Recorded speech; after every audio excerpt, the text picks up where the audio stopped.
कन्याकुब्ज ब्राह्मण में एक उत्तर प्रदेश में एक राज्य है कन्नौज।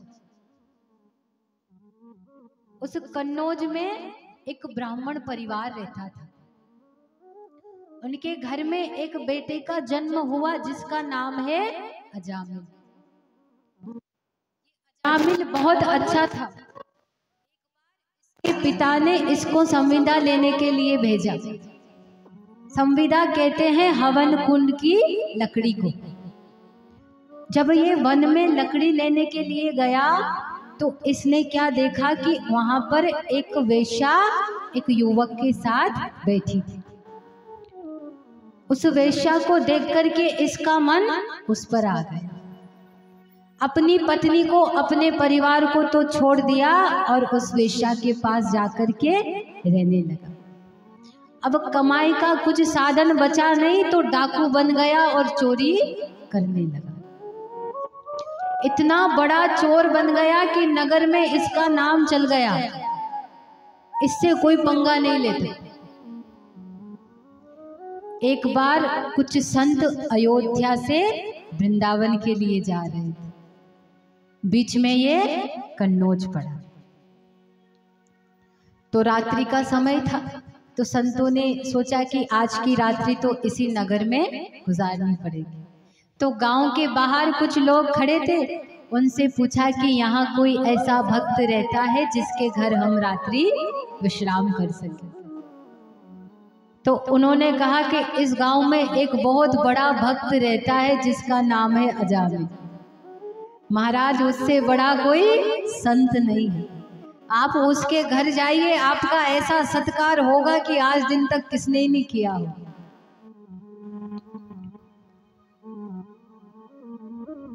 जब वो संत अजामिल के घर गए और आवाज लगाई कि अजामिल, तो अंदर से निकल करके अजामिल आया। कहने लगा कि आपका यहाँ क्या काम है। देखो संस्कार जो होते हैं ना वो कभी खाली नहीं जाते। क्योंकि ब्राह्मण का बेटा है, सत्संग मिला था, इसलिए सबका तो अपमान किया, पर जानता है कि संतों का कभी अपमान नहीं करते। कहने लगा कि आप तो साधु है और मेरे घर का अन्न इतना अच्छा नहीं है कि मैं आपको बना करके खिला सकूं। तो सूखी प्रसाद दे दी, आप बना लीजिए। और जब उस संतों ने उस प्रसाद को बनाया और जब रात्रि को कीर्तन करने लगे तो कहता है कि क्या मैं इस कीर्तन में बैठ जाऊं। उस कीर्तन में बैठा और प्रसाद को पाया। प्रसाद से इसके मन में परिवर्तन हुआ और पूरी रात्रि बैठ कर के रोता रहा।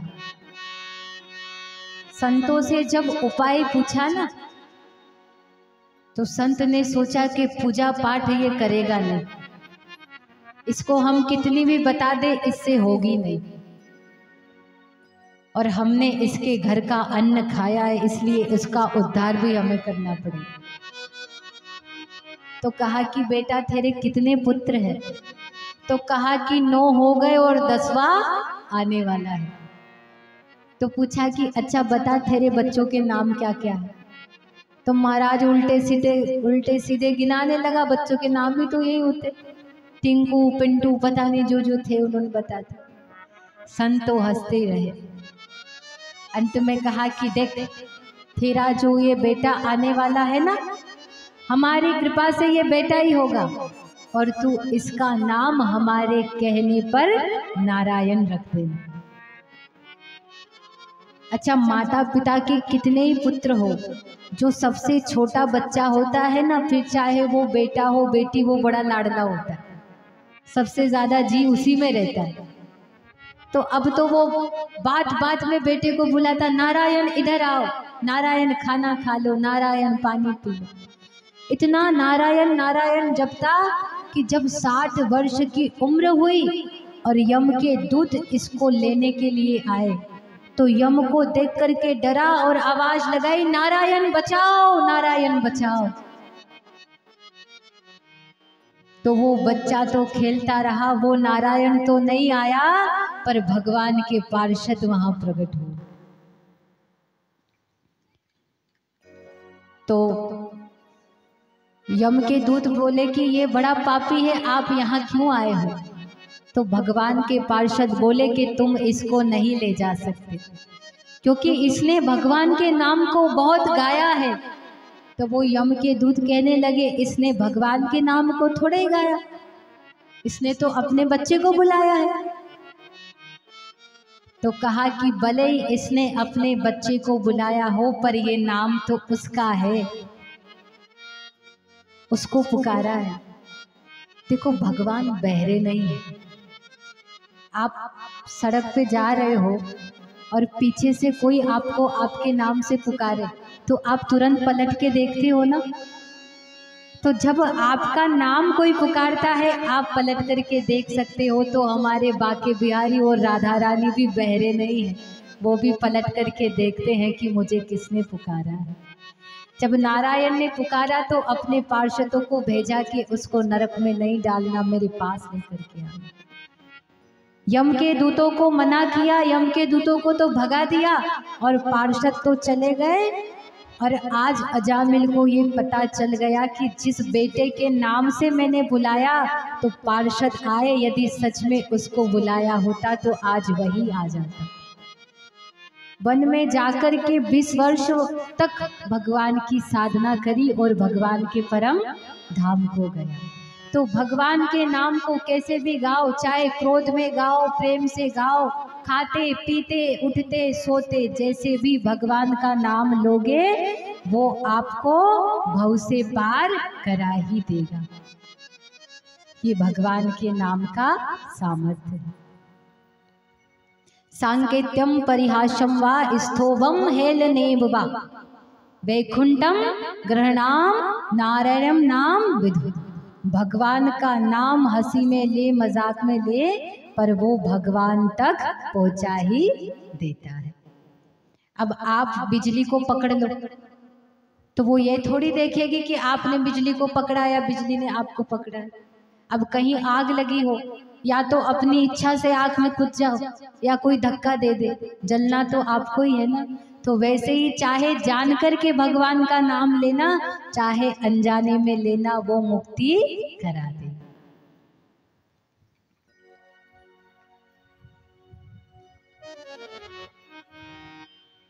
आगे फिर वत्रासुर का प्रसंग सुखदेव जी ने सुनाया। दधीची ऋषि की हड्डियों से वज्र बनाया गया, उस वज्र से वत्रासुर को मारा गया, क्योंकि इसने स्वर्ग पर राज्य कर लिया। देवताओं ने जब प्रार्थना करी कि इसकी मृत्यु कैसी होगी, तो कहा कि किसी ऐसे संत की हड्डियां लाओ जो बहुत पवित्र हो, उससे वज्र बनाओ तो इसकी मृत्यु होगी। दधीची ऋषि ने अपना शरीर त्याग दिया और उनकी हड्डियों से वज्र बना। जब इंद्र व्रज को लेकर के इसको काटने लगा ना, मारने लगा, तो इसने बहुत सुंदर भगवान की स्तुति करी है कि अजात पक्षा इव मातर खगाः स्तन्यं वत सराशुधार्ता प्रियं प्रियेव वयुषितं वितृष्णा। इसने भगवान से पता है क्या कहा, भगवान पास ही बैठे हैं और भगवान से कहता है कि भगवान मेरी आपके चरणों में प्रीति हो जाए। तो भगवान ने कहा अच्छा बता तुझे कैसी प्रीति करनी है। तो कहता है अजात पक्षा एव मातर खगाः, जैसे चिड़िया के बच्चे होते हैं ना, तो जब उनकी माँ उनके लिए दाना लेने जाती है तो वो बच्चे कैसी व्याकुलता में अपनी माँ का इंतजार करते हैं, कैसे उसके लिए तड़पते हैं कि कब मेरी माँ आएगी, मेरी ऐसी आपसे प्रीति हो जाए। तो भगवान बोले कि अच्छा, पर ये बता कि जब चिड़िया दाने लेकर के आ जाती है, बच्चे तो दाना खा लेते, फिर क्या माँ को पूछते? तो फिर तो तू भी मुझे नहीं पूछेगा।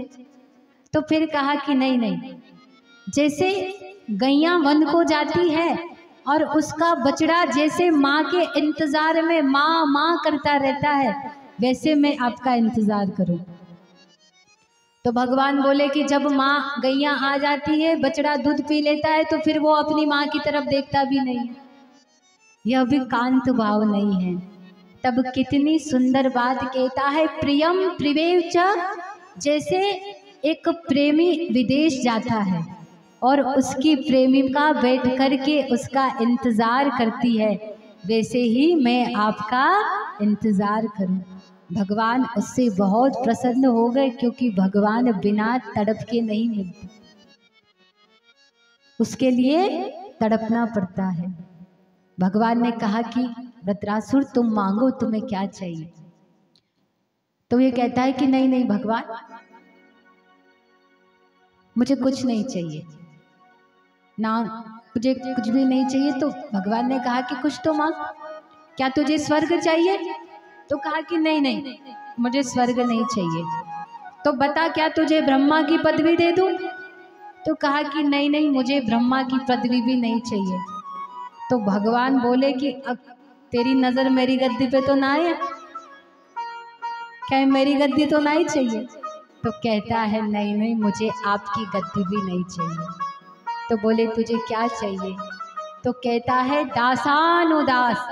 भगवान, मैं ये नहीं कहता कि मुझे अपना दास बना लो, क्योंकि इस लायक तो मैं नहीं हूँ, पर मुझे अपने भक्तों का दास बना दो, मैं आपके भक्तों का दास बन जाऊं, ऐसी मुझ पर कृपा कर दो।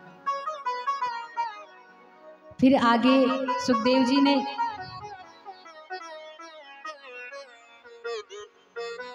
भगवान के परम भक्त प्रहलाद का चरित्र सुनाया है।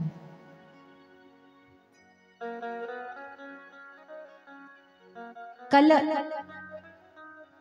हमने कथा सुनी थी ना, हिरण्यकशिपु का भाई कौन हुआ? हिरण्याक्ष। जब से भगवान नारायण ने 12 अवतार लेकर के हिरण्याक्ष को मारा है ना, ये हिरण्यकशिपु भगवान से बैर करने लगा।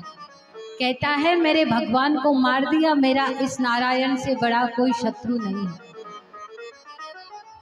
पर्वत पर जाकर के घोर साधना करने लगा, ब्रह्मा की तपस्या करी और ब्रह्मा को प्रकट किया। इतनी घोर तपस्या करी कि ब्रह्मदेव को प्रकट होना पड़ा। और जब ब्रह्मा प्रकट हो गए और कहा कि वरदान मांग, तो कहने लगा कि मुझे वरदान दो कि मैं कभी भी मरूं नहीं, मैं अमर हो जाऊं। तो भगवान ब्रह्मा जी कहने लगे बेटा अमर तो मैं ही ना हूं, मैं खुद अमर नहीं हूं, तो तुझे अमर कैसे कर दूं? पर हाँ, तू वचन मांग ले, मैं तेरी अमरता को वचनों में बांध सकता हूं। तो कहने लगा कि मैं ना ऊपर मरूं ना नीचे मरूं, ना अस्त्र से मरूं ना शस्त्र से मरूं, ना मानव से मरूं ना भगवान से मरूं, ब्रह्मा की बनाई हुई सृष्टि में मैं किसी से ना मरूं, 12 माह में मैं किसी महीने में ना मरूं, ना इंसान से मरूं ना जानवर से मरूं, ना घर के अंदर मरूं ना घर के बाहर मरूं। ब्रह्मा जी सोचने लगे फिर ये मरेगो कैसे? ना ऊपर मरेगा ना नीचे मरेगा, तो मरेगा कैसे? तो ब्रह्मा जी ने सोचा कि पहले ही तो मेरी कोई भक्ति नहीं करता, अपने को पूछता कोई है नहीं है, ले दे के एक ही चेला मिला है और इसको भी वरदान नहीं देंगे तो इससे भी हाथ धो बैठेंगे। तो ब्रह्मा जी ने सोचा कि जिसको मारना होगा वो करेगा, तथास्तु कह करके चलेगा। अब इतना आतंक बढ़ गया क्योंकि पता चल गया ना मुझे मार तो कोई सकता नहीं। अच्छा, ये कभी नहीं, जो कभी नहीं मरता ये हमारा अभिमान है, जो कभी नहीं मरता ये हमारा अभिमान ही तो है, जो कभी नहीं मरता, ना ऊपर ना आसमान, कभी खत्म नहीं होता। ये तो तपस्या के लिए गया था, पीछे से हिरण्यकशिपु की पत्नी है ना कयाधु, इसको नारद जी का सत्संग मिला, तब ये गर्भवती थी। इसके गर्भ में भगवान का परम भक्त प्रहलाद था। जब प्रहलाद जी का जन्म हुआ ना, तो गर्भ में ही सत्संग सुन लिया था, इसलिए जन्म से ही सत्संग करते हैं। इतना भगवान का सत्संग करते हैं कि जब ये हिरण्यकशिपु तपस्या कर करके आया ना, और पता चला कि मेरे पत्नी ने पुत्र को जन्म दिया है, तो आज अपने बेटे को बुलाया और बुला करके अपनी गोदी में बिठाया। पहले तो बहुत प्यार किया और फिर कहते हैं कि बेटा बताओ तुमने गुरुकुल में क्या सीखा। तो प्रहलाद जी कहते हैं कि मैंने तो बस एक ही बात सीखी है कि मेरे बिहारी जी हैं और मैं बिहारी जी का हूं। जब इतनी बात सुनी ना तो हिरण्यकशिपु क्रोध से भर गया, मेरे बेरी का नाम लेता है, चला जा यहां से। दोबारा गुरुकुल में भेजा और उसके जो गुरु असुर गुरु थे उनको आदेश दिया कि इसको अच्छे से असुरी विद्या सिखा।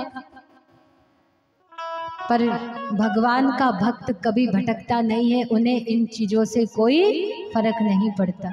जो भक्ति के मार्ग में बढ़ गया उसे कोई नहीं रोक सकता। तभी तो कहना पड़ता है, तेरे सच्चे जो आशिक है वो बहकाए नहीं जाते, कदम आगे जो बढ़ते हैं वो लौटाए नहीं जाते, जिन्हें तुझसे मोहब्बत है वो मिटाए से नहीं मिटती। अरे पतंगे शमा में जलते हैं फिर वो समझाए नहीं जाते।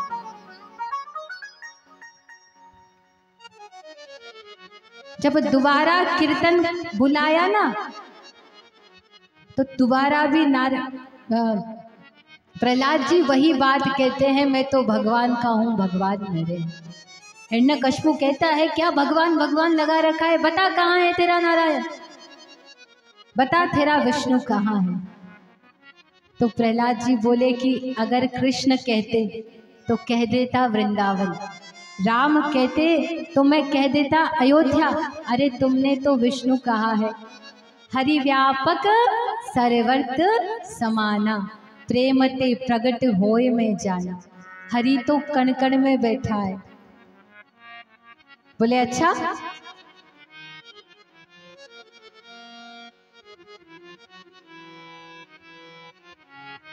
कहाँ कहाँ है तेरा भगवान, क्या इस खंबे में भी है?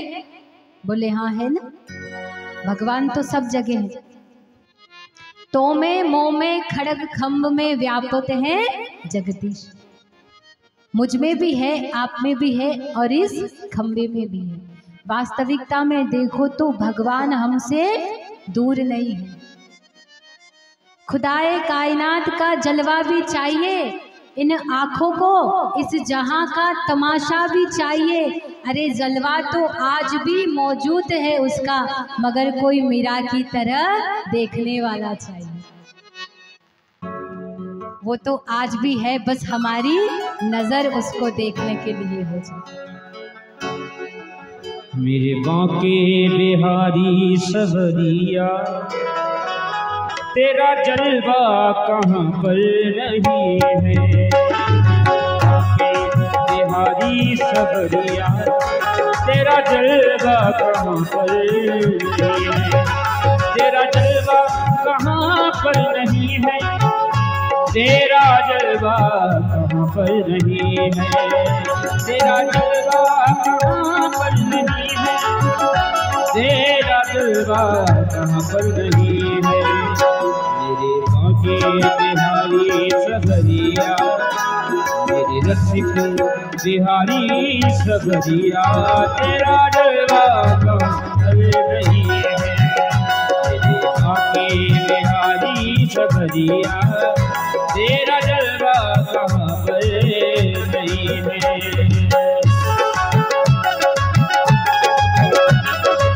बांके बिहारी लाल की आवाज़।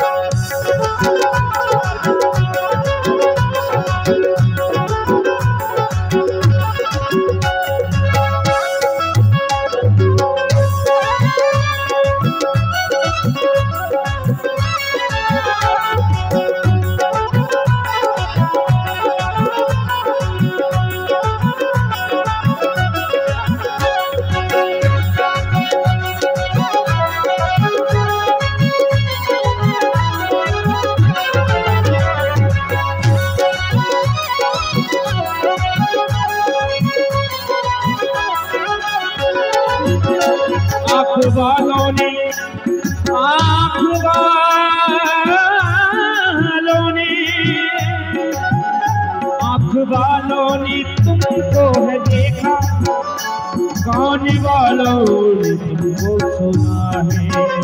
नाच वालों ने तुमको है देखा, गाने वालों ने तुमको सुना है।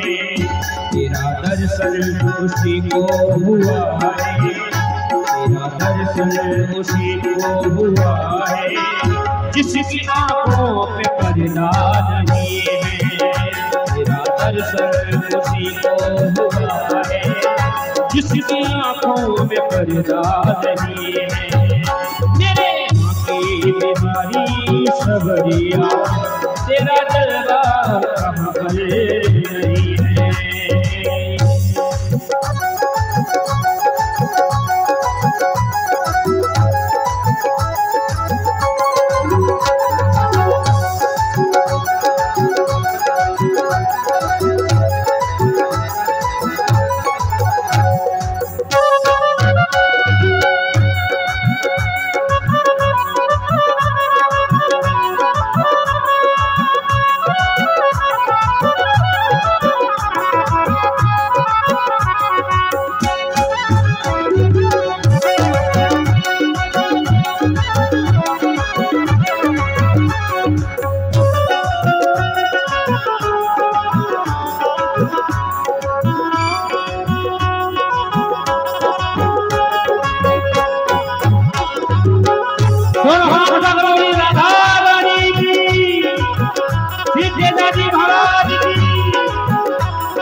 लोग पीते हैं,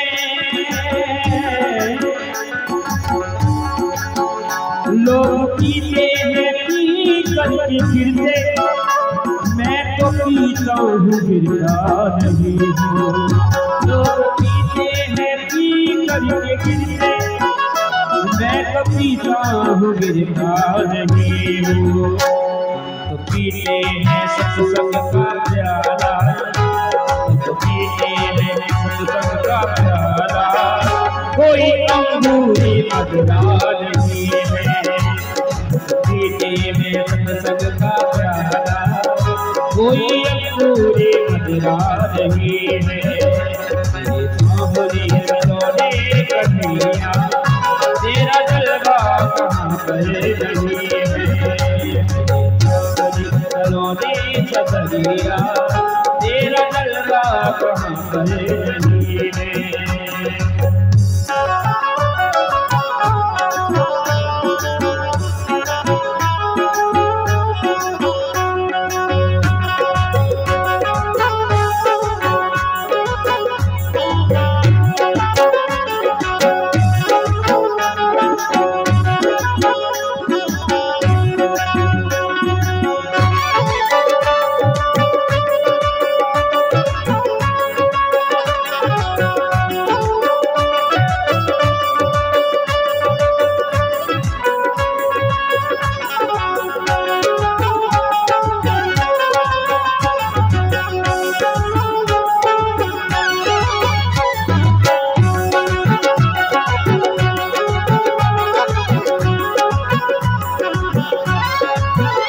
ये नशा जल्दी चढ़ता नहीं है, ये नशा जल्दी चढ़ता नहीं है, और चढ़ जाए उतरता नहीं है, चढ़ जाए उतरता नहीं है। लोग जीते हैं दुनिया के डर से, लोग जीते हैं दुनिया के डर से, हमें दुनिया का डर भी नहीं है, हमें दुनिया का डर भी नहीं है। वो जैसे पतझड़ में फूल खिल गया, वो जैसे पतझड़ में फूल खिल गया, तेरा सावरा मुझे मिल गया, मिल गया, तेरा सावरा मुझे मिल गया, मिल गया, तेरा सावरा मुझे मिल गया, मिल गया, तेरा सावरा मुझे मिल गया, मिल गया, तेरा सावरा मुझे मिल गया, तेरा सावरा मुझे मिल गया, तेरा सावरा मुझे मिल गया। राधा राधा रखत ही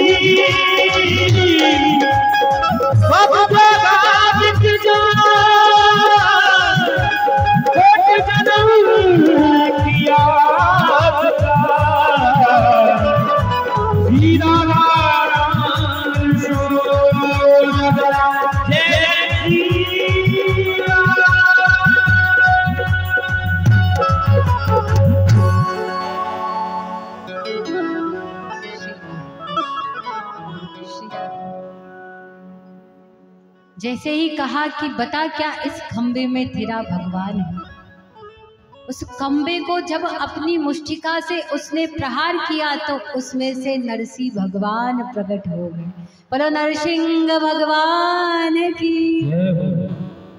जोर जोर से गर्जना करने लगे। बहुत समय तक तो दोनों में युद्ध हुआ। फिर हिरण्यकश्यप को नरसिंह भगवान उसकी घर की दहलीज में अपनी गोदी पर बिठा करके बैठ गए। जोर जोर से हंसने लगा कि तुम मुझे नहीं मार सकते, क्योंकि मुझने वरदान लिया है ना दिन में मरूं ना रात में। तो भगवान बोले कि पहले देख, अभी ना दिन है ना रात है, ये तो संध्या का समय है। कहने लगा फिर भी आप मुझे नहीं मार सकते। क्यों?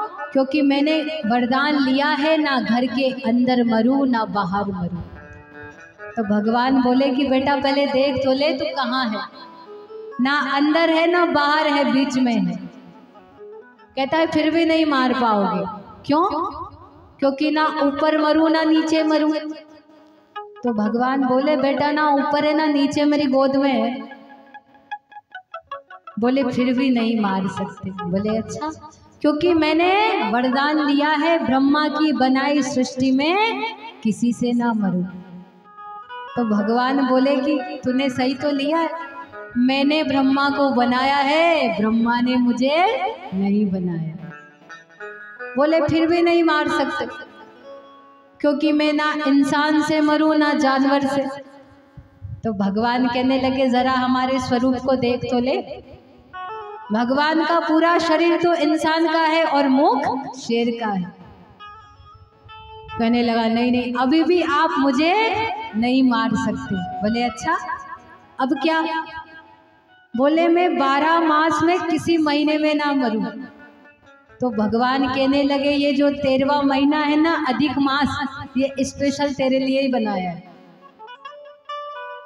तब भी हार नहीं मानी। कहता है फिर भी नहीं मार सकते, ना अस्त्र से मरूं ना शस्त्र से मरूं।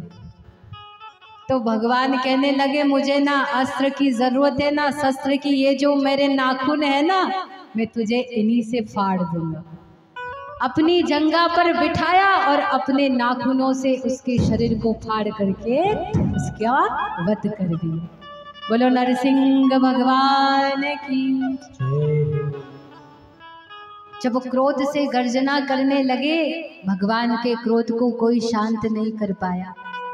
तब ब्रह्मा जी ने प्रहलाद से कहा कि जाकर के अपने हरि को शांत कर। तब प्रहलाद जी ने जाकर के स्तुति करी, भगवान को मना।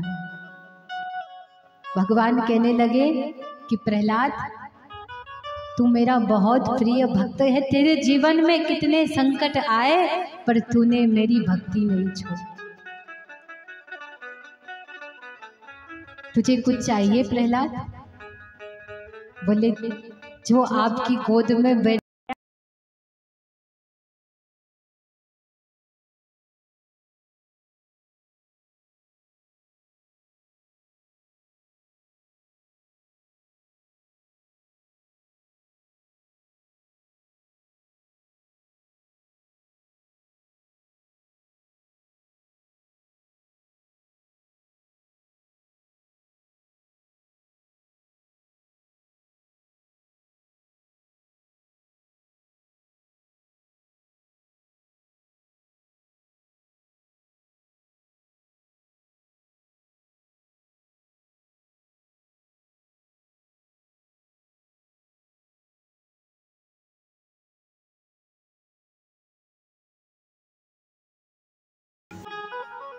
उससे पहले भगवान का एक अवतार और सुनाया। कौन सा?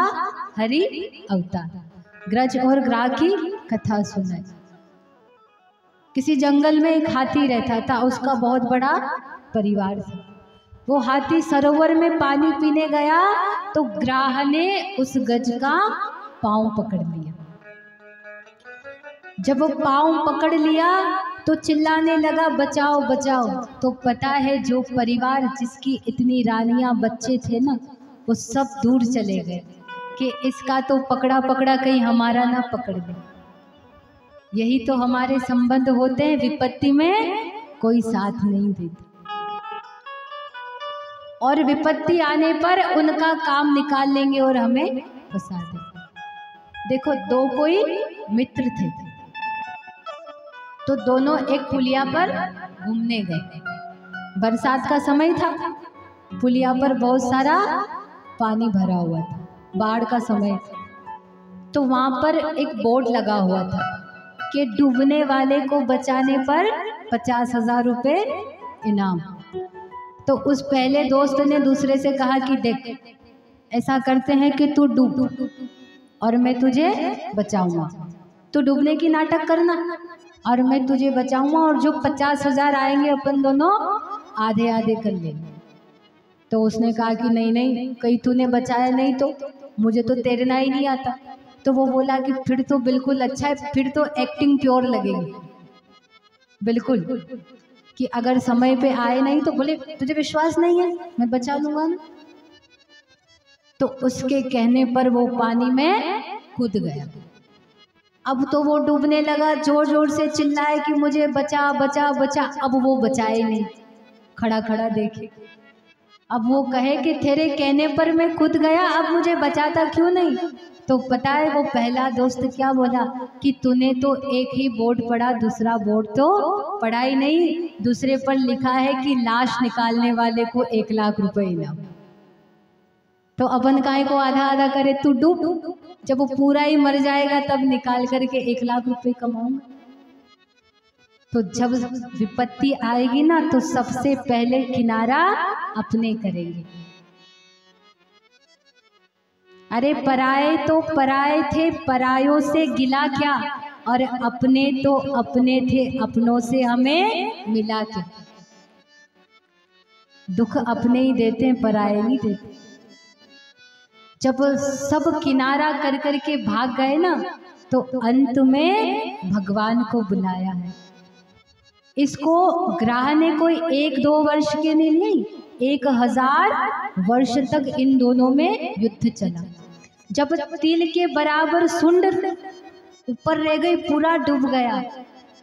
और जब ये हरि इसने कहा कि हे हरि मुझे बचाओ, तो भगवान हरि अवतार लेकर के इसको बचाने आए।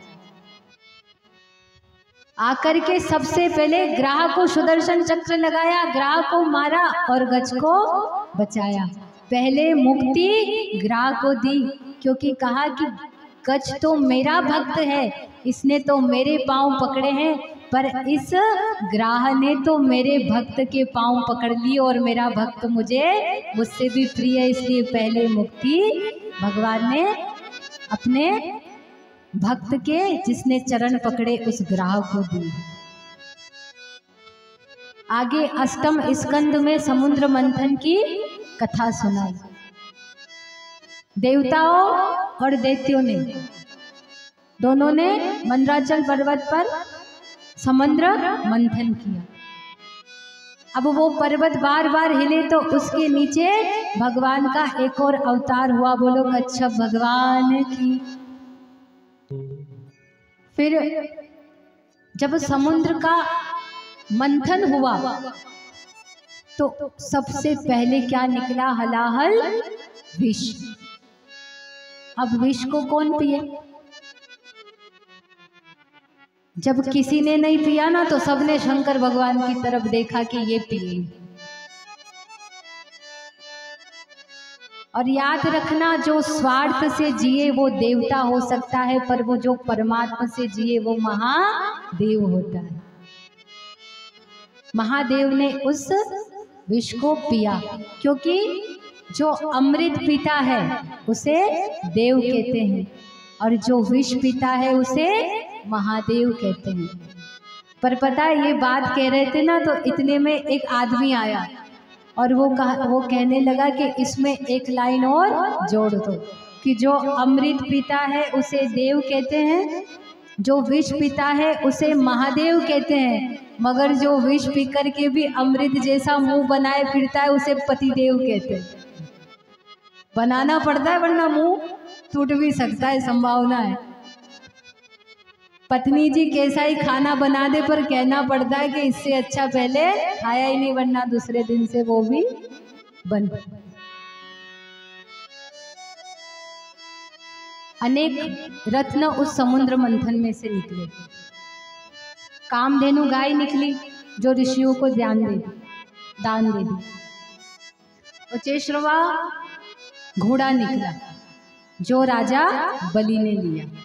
ऐरावत नाम का हाथी निकला जो इंद्र को दिया। चंद्रमा निकले जो महादेव के सर पर जाकर के विराजित हुए।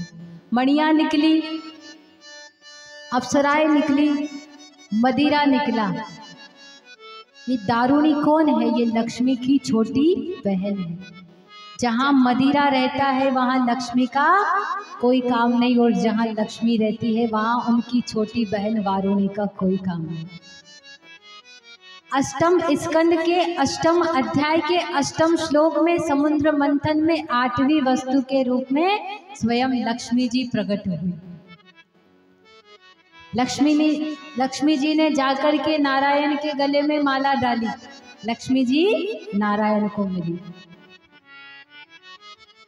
अंत में भगवान का एक और अवतार हुआ, धन्वंतरी अवतार, जो अमृत का कलश लेकर के प्रकट हुए। बोलो धन्वंतरी भगवान की जय हो। उस अमृत कलश को लेकर के जब भगवान प्रकट हुए तो उस कलश को लेकर के दैत्य भाग गए। अब देवता तो फिर हाथ पर हाथ धरे बैठ गए। अब क्या करें? तो फिर देवताओं पर कृपा करने के लिए भगवान ने एक और अवतार लिया। और कौन सा अवतार लिया? मोहिनी। बोलो मोहिनी भगवान की जय हो। अब इस अवतार के बारे में तो क्या ही बताएं, इतना सुंदर भगवान लग रहे थे कि सब तो मोहित हुए, शंकर भगवान भी मोहित हो गए। अब जब बताओ लाला बन करके इतना सितम ढाते हैं तो लाली बन के क्या किया हो। हमारे ब्रज में कहते हैं कि घुंघराली लटे लटके मुख पे, अलकावली सांझ सवारन में, लखी आँखन की गजरारी घटा, चल लखी आँखन की गजरारी घटा, घुंघरा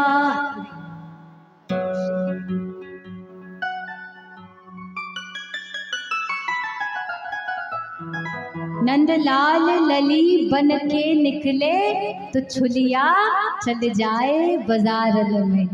ये तो लाली बन के इतना लाला बनकर इतना कमाल करते हैं, अगर लाली बन के आते तो रोज गले कटे मिलते कि ये तो हमें चाहिए हमें चाहिए।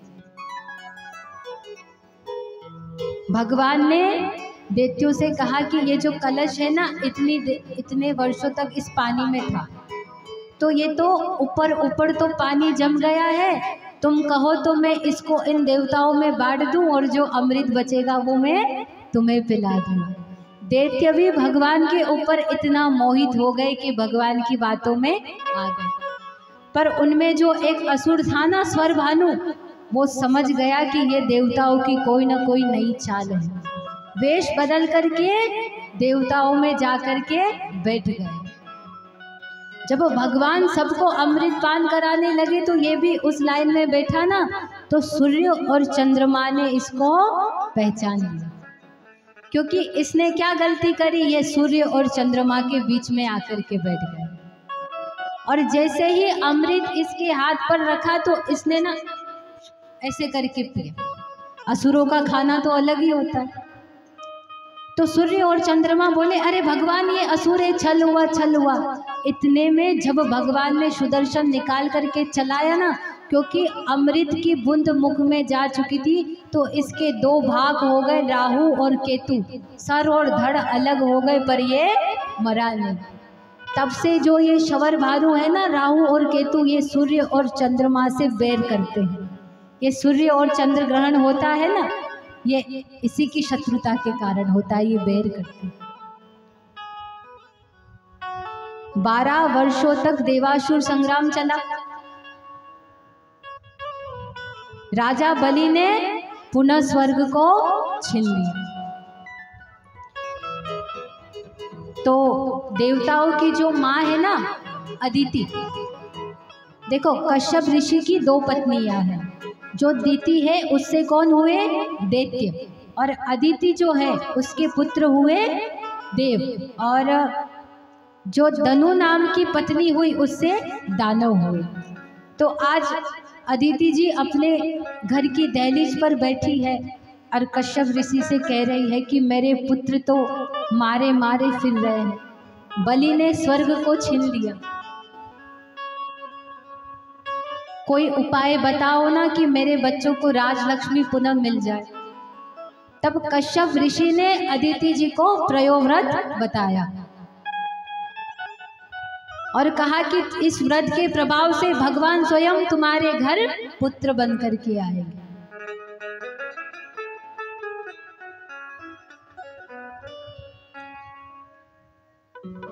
भाद्रपद मास शुक्ल पक्ष द्वितीया तिथि दोपहर के समय में स्वर्ग में भगवान ने एक अवतार लिया है। बोलो वामन भगवान की जय हो। ये भगवान का प्रथम अवतार ऐसा हुआ जो स्वर्ग में हुआ, बाकी सब धरती पर। आज छोटे से बच्चे बनकर के, बटुक बनकर के राजा बलि के पास आए हैं और उससे मांगने की जिद करने लगे।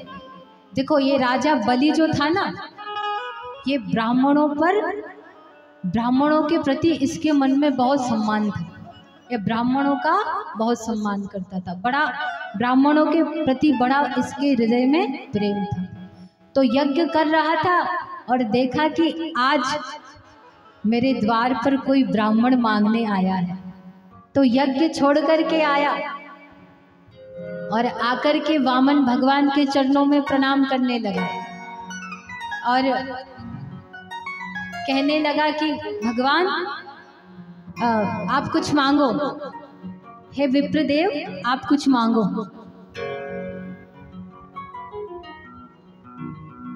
तो कहा कि कुछ मांगो, क्या चाहिए?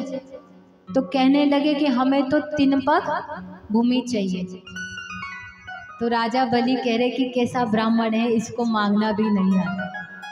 अरे मैं राजा बलि हूँ, स्वर्ग का राजा हूँ, तू कुछ तो मांग, कुछ अच्छा मांग। तो बोले नहीं, जिद पे अड़ गए, मुझे तो 3 पग भूमि ही चाहिए। जब इन दोनों में बात हो रही था तो इतने में जो बलि का गुरु है ना शुक्राचार्य, वो वहां आ गए। कहा कि ये क्या जिद हो रही है? बोले देखो ना कैसा ब्राह्मण है, मैं कह रहा हूँ कुछ मांग ले और कहता है कि 3 पग जमीन ही लूंगा, इससे ज्यादा नहीं लूंगा।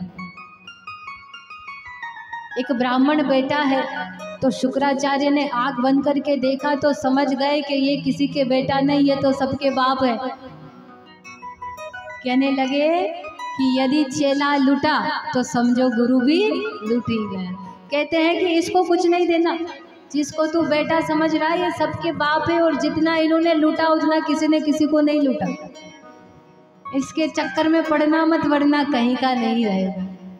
राजा बलि कहने लगा कि आज मुझ जैसा कोई सौभाग्यशाली नहीं हो सकता जिसके दर पर सब मांगने जाते हैं, आज वो मेरे दर पर मांगने आया, मैं तो दूंगा। जब कहा कि पहले संकल्प करो। जब संकल्प करने लगे ना तो गुरु ने सोचा कि मैं कमंडल में जाके ही बैठ जाता हूँ, ना संकल्प होगा ना चेला लूटेगा। तो उस कमंडल के बीच में जाकर के उसमें बैठ गए। तो भगवान कहते हैं कि खुद तो दान करता नहीं है, और जो दान कर रहा है बीच में आकर के रोड़ा बन रहा।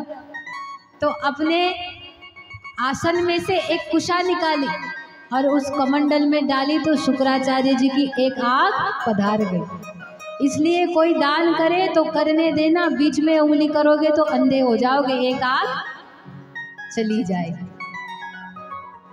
संकल्प हुआ, जब कहा कि मांगो, तो एक भगवान ने इतना विराट स्वरूप बनाया कि एक पाँव में नीचे के 7 लोग नाप लिए, एक पाँव में ऊपर का पूरा ब्रह्मांड नाप लिया, और कहने लगे कि बता बलि अब तीसरा पाँव कहाँ रखूं।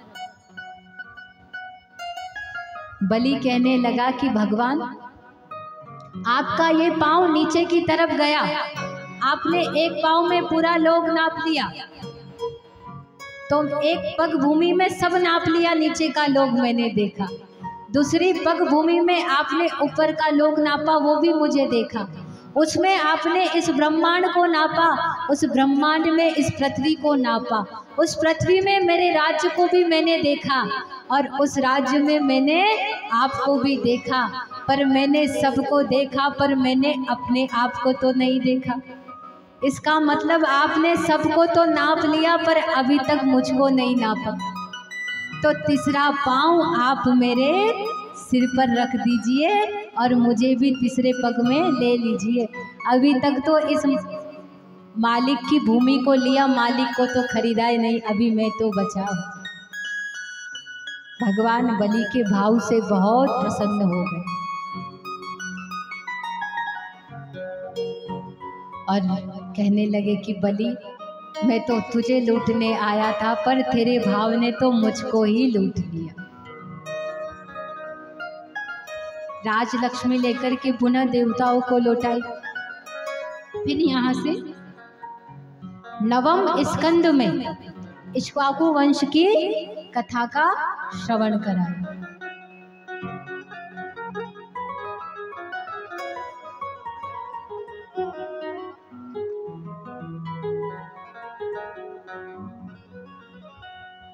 नारायण से ब्रह्मा, ब्रह्मा के मरीच, मरीच के श्राद्धदेव मनु, पूरे इक्ष्वाकु वंश का वर्णन सुखदेव जी ने सुनाया।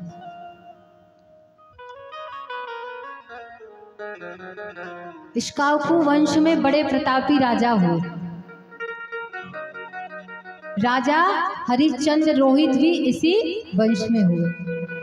इसी वंश में आगे चलकर के राजा सगर की कथा को सुनाया। राजा सगर के 60,000 पुत्र हुए। एक बार ये अश्वमेध यज्ञ कर रहे थे और किसी राजा के अश्वमेध यज्ञ को रुकाने के लिए उस घोड़े को वहां से खोल करके राजा कपिल के आश्रम में बांध दिया। जब घोड़े को गए तो इन्हें लगा कि कपिल मुनि ने लिया, जब अपमान किया और उनकी समाधि खुली तो उस समाधि के खुलने से 60,000 ही पुत्र भस्म हो गए। जब पूछा कि हमारे बच्चों की मुक्ति कैसे होगी, तब कपिल मुनि ने कहा कि इनकी मुक्ति का एक ही साधन है कि तुम गंगा को धरती पर लेकर के आओ। राजा सगर के माता के एक और पुत्र थे जिनका नाम था असमंजस। असमंजस से कहा कि तुम लाओ, तो जैसा नाम था ना असमंजस, इनका पूरा जीवन इसी में रह गया, असमंजस में कि क्या करूं और क्या नहीं करूं। असमंजस के पुत्र हुए अंशुमान। अंशुमान ने थोड़ी मेहनत करी, ये भी गंगा को धरती पर नहीं ला पाए। अंशुमान के भी पुत्र हुए दिलीप। दिलीप ने थोड़ा प्रयास किया, दिलीप ने गंगा को प्रकट तो कर लिया पर मना नहीं पाए। उन्हीं के वंश में आगे चल कर के राजा हुए भागीरथ। इन भागीरथ जी ने गंगा की बहुत प्रार्थना करी, बहुत तपस्या करी। इनसे प्रसन्न होकर के गंगा धरती पर आने के लिए तैयार हो। तो गंगा ने कहा कि मैं तो बहुत वेग से आऊंगी, मेरे वेग को कौन संभालेगा। तब महादेव से प्रार्थना करी तो महादेव ने कहा कि गंगा का वेग मेरी जटाएं संभालेगी। वो गंगा भगवान के जटाओं में आई। अच्छा, गंगा जी को भागीरथी भी कहते हैं क्योंकि भागीरथ जी धरती पर लाए। गंगा को जटाशंकर भी कहते हैं क्योंकि शंकर भगवान की जटाओं में बधी। और गंगा को विष्णुपदी भी कहती हैं क्योंकि ये विष्णु भगवान के चरणों से निकली है। जन जन का कल्याण करने के लिए भागीरथ जी ने गंगा को प्रकट करा लिया और उनके 60,000 पुत्रों को तो मुक्ति मिली, पर गंगा के आने से हम सबके पापों को भी मुक्ति गंगा में स्नान करने से ही मिली। बोलो गंगा मैया की जय हो।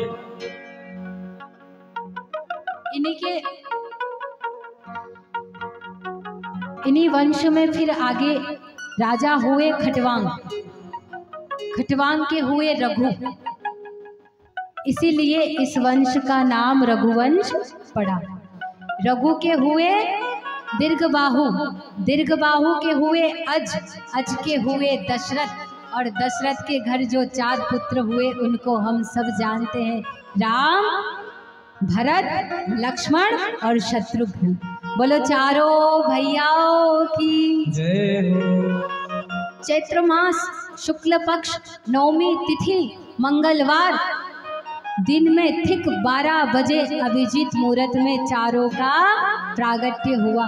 आइए हम सब भी राम जी की स्तुति गाएं। भई प्रगट कृपाला दीन दयाला कौशल्या हितकारी, हर्षित तारी मुनि मनहारी, अद्भुत रूप विचारी, लोचने विरामा तन घन श्यामा, निज आयुने गुलचारी, भूषण बनमाला नयन विचारा, भुवन दुखरा, दो जोरी असित तोरी, विज करुणा माया गुण ज्ञाना पीठ हमारा, वेद पुराण मन करुणा सुख सागर सपन आगर, जगा में छड़ करना सुख में जगानी जनन लागी, दया प्रकट श्री करना ब्रह्मांड निकाया, तेरे मिट माया रोम रोम गति गाए, मोर तो बाटी यह उपरासी, सुरत धीर मन तेरे ब्रह्मांड निकाया, तेरे मिट माया रोम रोम गति गाए, मोर तो बाटी यह उपरासी, सुरत धीर मन तेरे उपजान ज्ञाना प्रभु मुस्काना, चरित बहुत विद की जय, कही कथा सुहाई मात बुझाई, जय प्रकार सुत प्रेम भय, माता बोली बोली चोरन डोली, गजमुखात रूपा, की सुनीला अति प्रिय शीला, यश परमानुपा, सुनि वचन सुजाना रोदन डाना, हुई बालक सुरभूपा, यह चरित जगावई हरि पद पावई, दीन परई बबूपा, दीन परई बबूपा।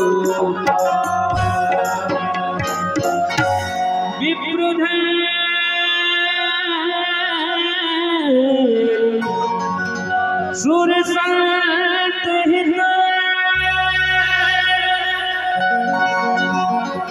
लीन मनुज अवतार, निज इच्छा निर्मित माया गुण बोलो राजा रामचंद्र भगवान की जय हो। आगे चंद्रवंश का वर्णन सुखदेव जी ने किया। देखो अब लगाएंगे अपन दौड़, अब जल्दी जल्दी लाला को बुलाना। और देखो साधारण कोई चीज हो ना तो आसानी से हाथ में आ जाती है, पर उस बाके बिहारी को बुलाना हो तो दौड़ लगानी पड़ती है, उसके पीछे तो दौड़ना पड़ता है। तो आगे चंद्रवंश का वर्णन सुनाया इसी वंश में पांडवों का भी वंश बनाया। ब्रह्मा चंद्रमा के बुध के पुररवा, और इसी में आगे चल के यदुवंश का वर्णन बताया। यदुवंश में एक राजा हुए, राजा प्रसेन।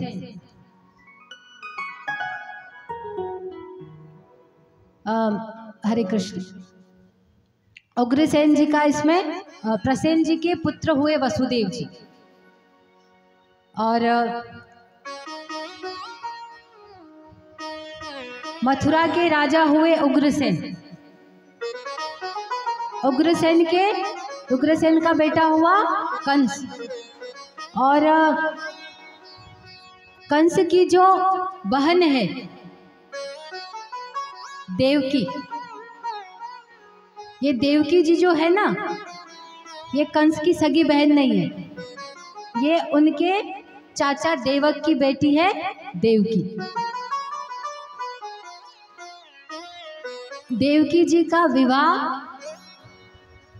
कंस ने प्रसेन के जो पुत्र है वसुदेव जी के साथ किया। वसुदेव जी के 7 पत्नियां थी, पहले 6 का विवाह भी उग्रसेन जी महाराज इन्हीं से कर चुके हैं, और जब 7वीं बेटी देवकी के लिए भी कोई योग्य वसुदेव जी से ज्यादा नहीं दिखा तो वसुदेव जी से ही उनका विवाह कराया। कंस ने बड़े ही धूमधाम से अपनी बहन का विवाह कराया। कंस अपनी बहन से बहुत प्रेम करता था, और आज अपनी बहन को छोड़ने के लिए किसी सारथी को नहीं बुलाया, स्वयं रथ को चलाने के लिए बैठा और अपनी बहन की विदाई करने लगा। आज उसकी आंखों में आंसू है। विदाई कैसी होती है ये तो वही जान सकता है जिसने बेटी धन को जना हो, क्योंकि जाके पाँव ना फटी विवाई, वो पीर पराई क्या जाने, और जिसने बेटी धन जना नहीं वो कन्यादान क्या जाने। अरे हमारे पड़ोस में भी किसी बेटी की शादी हो और उसकी विदाई हो रही हो तो हमारी आंखों में आंसू आ जाते। जब इतना प्रेम से अपनी बहन को छोड़ने के लिए जाने लगा तभी आकाशवाणी हुई, अरे कंस, जिस बहन को तू इतना लाड कर रहा है, इतना प्यार कर रहा है, इसी का अष्टम गर्भ तेरा काल होगा, इसी की 8वीं संतान तेरी मृत्यु का कारण बने। जब इतना इसने सुना तो तलवार निकाल करके जिस बहन को अभी इतना प्रेम कर रहा था उसी को मारने लगा। तो वसुदेव जी ने बीच में मना किया, नहीं नहीं कंस, ऐसा मत करो, तुम्हें तो इसकी 8वीं संतान से भय है ना, इससे तो कोई भय नहीं है, तुम इसको मत मारो। मैं तुम्हें वचन देता हूं जैसे ही इसका प्रत्येक पुत्र होगा मैं ला करके तुम्हें दे दूंगा। एक एक करके 6 पुत्रों को इसने मार डाला। 7वां गर्भ जब आया ना तो हल्ला मच गया कि 7वां गर्भ नष्ट हो गया। 7वां गर्भ भगवान जानते हैं कि मेरे बलदाऊ भैया है और इनको इतना गुस्सा आता है कि ये प्रकट हुए और मामा जी इनको मारने आए तो यही मामा जी को मार देंगे, तो फिर मैं क्या करूँगा। तो योग माया को आदेश दिया और 7वें गर्भ को माता रोहिणी के गर्भ में योग माया के द्वारा प्रवेश करा दिया। अब 8वीं संतान के रूप में स्वयं भगवान आने वाले हैं तो देवता स्तुति कर रहे हैं। सत्यव्रतम सत्यपरम त्रिसत्यम सत्यस्य योनि निहितं च सत्य सत्यस्य सत्यमृत सत्यनेत्रं सत्यात्मकं त्वां शरणं प्रपन्ना आज 8वीं संतान के रूप में स्वयं कृष्ण, स्वयं नारायण प्रकट हो रहे हैं। बोलो बाल कृष्ण लाल की जय हो। भगवान चतुर्भुज रूप लेकर के प्रकट हुए हैं। वसुदेव जी ने और देवकी मैया ने स्तुति करी है और कहने लगे कि भगवान ये कैसा रूप बना करके प्रकट हुए हो, नेक बच्चे जैसे तो बने, किसका बच्चा ऐसा 4 हाथ लेकर के पैदा होता है। तो भगवान बोले हम बच्चा बन जाएंगे तो यहाँ नहीं रह पाएंगे, फिर आपको हमें गोकुल भिजवाना पड़ेगा। तब भगवान ने सुंदर अपने 2 हाथ गायब कर लिए, छोटा सा रूप बना लिया, छोटा सा रूप बनाया मैया लेकर के।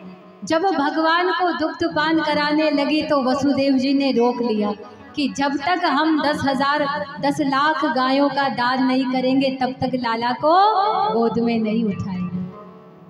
भगवान ने कहा कि मुझे यहाँ से ले जाकर के अब मथुरा छोड़ो, मुझे यहाँ से ले जाकर के गोकुल छोड़ दो। भगवान छोटे से बन गए। जब भगवान को वसुदेव जी ने उठाया और कैसे जाते, सारे बंधन जो लगे हुए हैं, कितनी सुरक्षा कंस ने बढ़ा दी थी। जगह जगह उसने दरवाजे पर सेवक तैनात कर रखे थे। और जब से तो पता चला था ना कि 8वां आने वाला है, तो 8वें के चक्कर में तो इतनी तैयारी बढ़ा दी कि पूछो ही मत।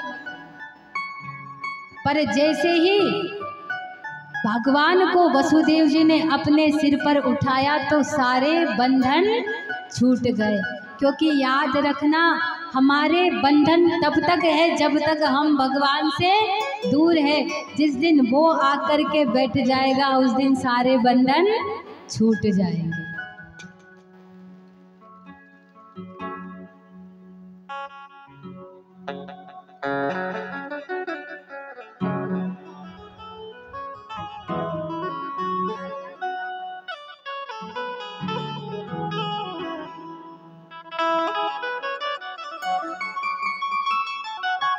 आज सारे कारागृह के ताले टूट गए, सारे बंधन छूट गए और भगवान को अपने शीश पर बिठा करके वसुदेव जी गोकुल की ओर जा रहे हैं।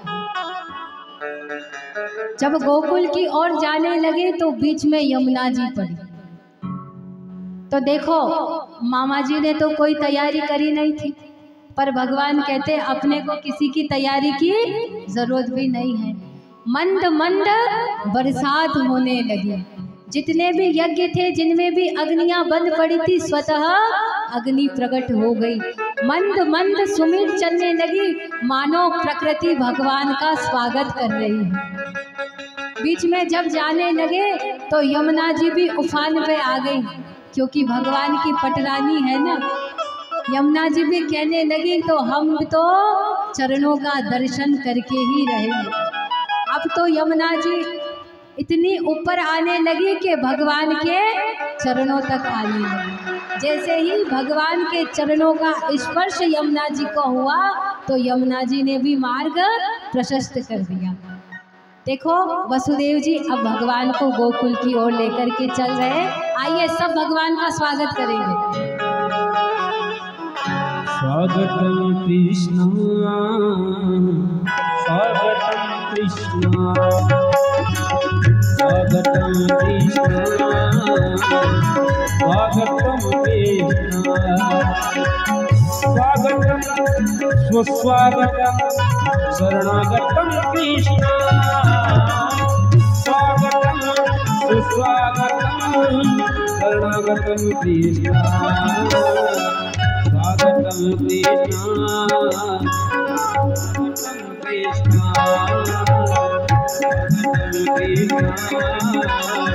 स्वागतम कृष्ण।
सुस्वागतम शरणागतम कृष्ण स्वागतम सुस्वागतम शरणागतम कृष्ण स्वागतम स्वागतम स्वागतम सुस्वागतम स्वागतम कृष्ण स्वागतम कृष्ण स्वागतम कृष्ण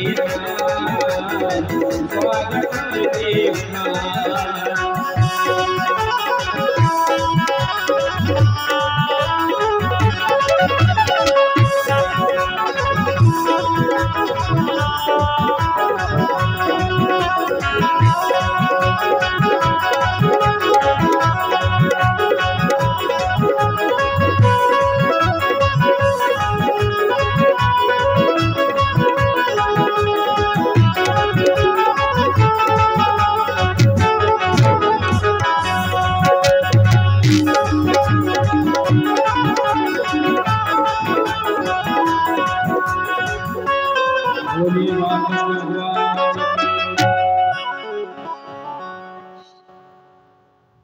श्री राधे। बोलो वृंदावन बिहारी लाल की। अत्यंत हर्ष का विषय है आज हमारी कथा के बीच में पूज्य महाराज श्री दिनेश चंद्र शास्त्री जी महाराज, जो कि हमारे आचार्य तो है ही है, शिक्षा का मार्ग तो प्रशस्त किया ही है, हमारे काका श्री भी है। आज हम सबको आशीष वचन प्रदान करने आए हैं। एक बार जोरदार ताली से स्वागत करो।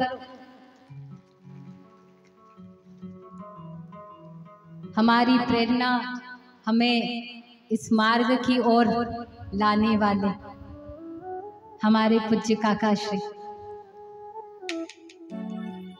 आप तो भागवत जी के विद्वान है ही है, पर आपकी वाणी से हमने भी कुछ न कुछ सीखने की कोशिश करी है और उसी वाणी को आज हम आप सबको सुना पा रहे हैं।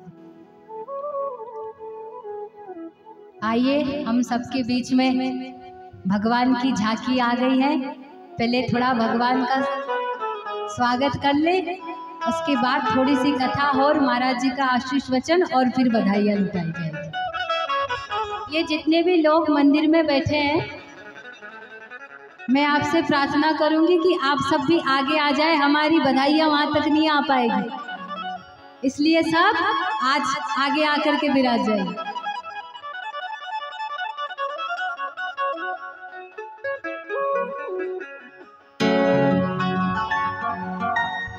भगवान की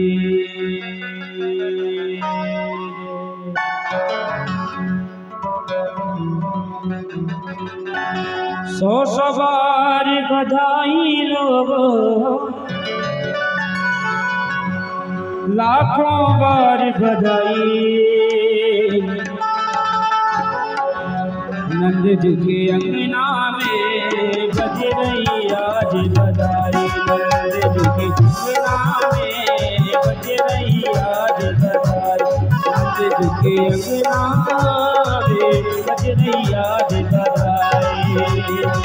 सौ सवार बधाई लोगो, सौ सवार बधाई लोगो, लाखों बार बधाई।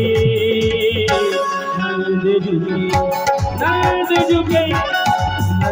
के अंगना में बज रही आज बधाई। नंद जी के अंगना में बज रही आज बधाई।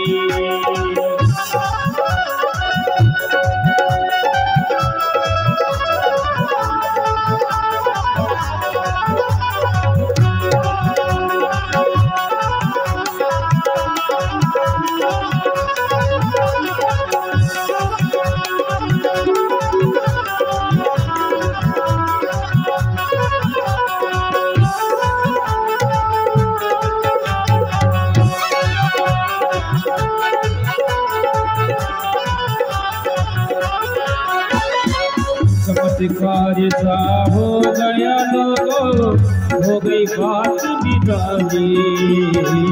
चमत्कार अरे वाह हो गया लोगो हो गई बात निराली। रात ही रात में नंद बाबा की दाढ़ी हो गई काली। रात ही रात में नंद बाबा की दाढ़ी हो गई काली। नंद झुके अंगना में बज रही आज बधाई। नंद झुके अंगना में बज रही आज बधाई। बधाई हो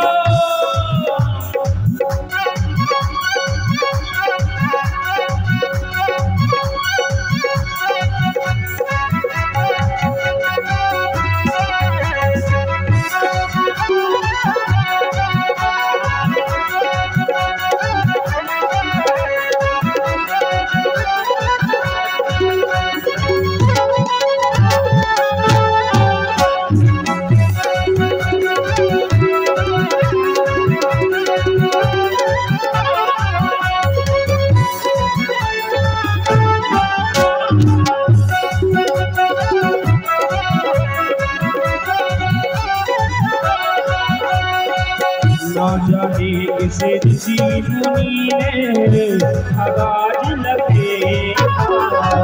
ना जाने किसे ऋषि मुनि ने आवाज लपेटा।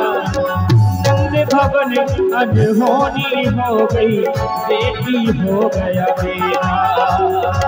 नंद भवन अनहोनी हो गई बेटी हो गया बेटा। नंद झुके अंगना में बज रही आज बधाई। नंद झुके अंगना में बज रही आज बधाई।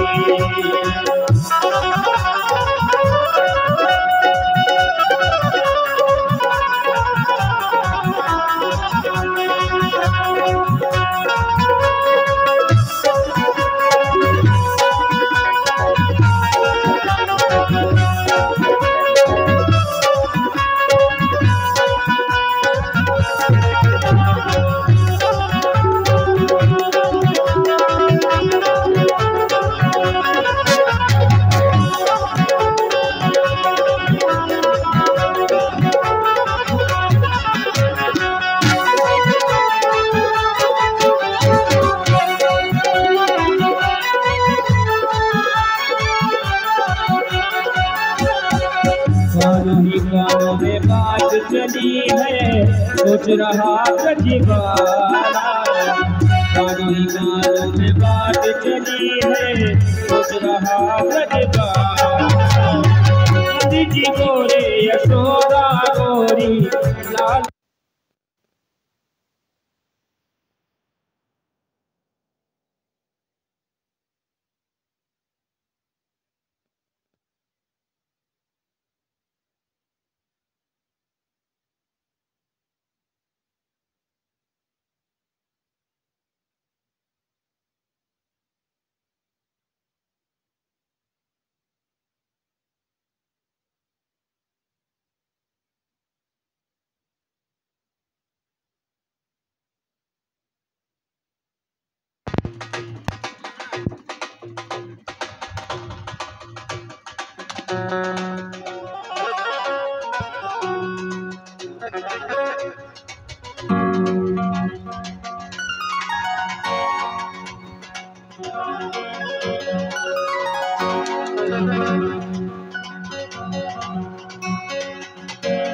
हे नंद के आनंद भयो जय कन्हैया लाल की। नंद के आनंद भयो जय कन्हैया लाल की। यशोदा के लाला भयो जय गोपाल की।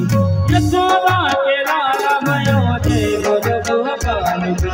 जय कन्हैया लाल की जय हो दाऊ दयाल की। जय कन्हैया लाल की जय हो दाऊ दयाल की। नंद के आनंद भयो जय कन्हैया लाल की। नंद के आनंद भयो जय कन्हैया लाल की।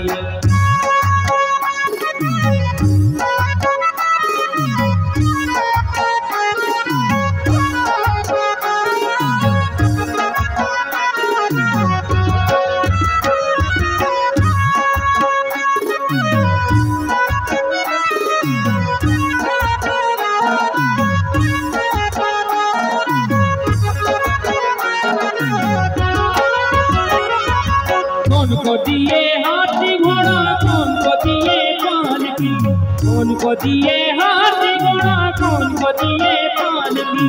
चोरन को हाथी घोड़ा, बूढ़न को पालकी, चोरन को हाथी घोड़ा, बूढ़न को पालकी। अंध के आनंद भयो जय कन्हैया लाल की, अंध के आनंद भयो जय कन्हैया लाल की।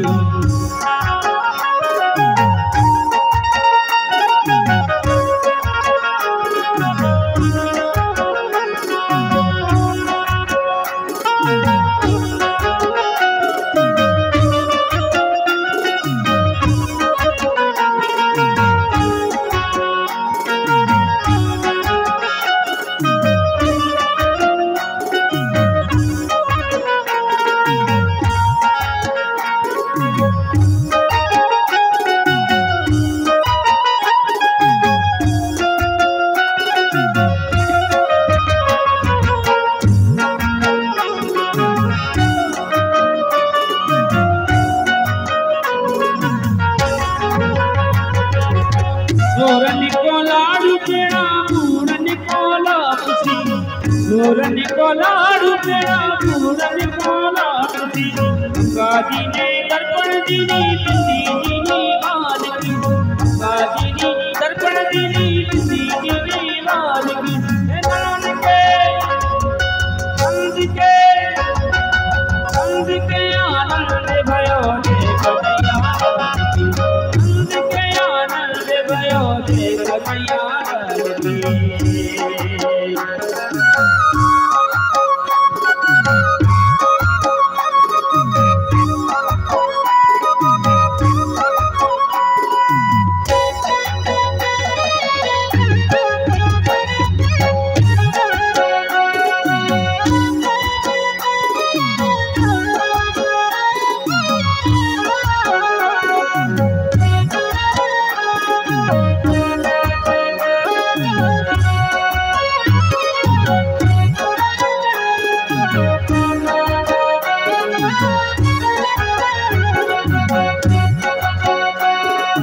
जय यशोदा लाल की, जय बोलो गोपाल की, जय यशोदा लाल की, जय बोलो गोपाल की। नंद के आनंद भयो जय कन्हैया लाल की, के आनंद भयो जय कन्हैया लाल की, जय कन्हैया लाल की, जय कन्हैया लाल की।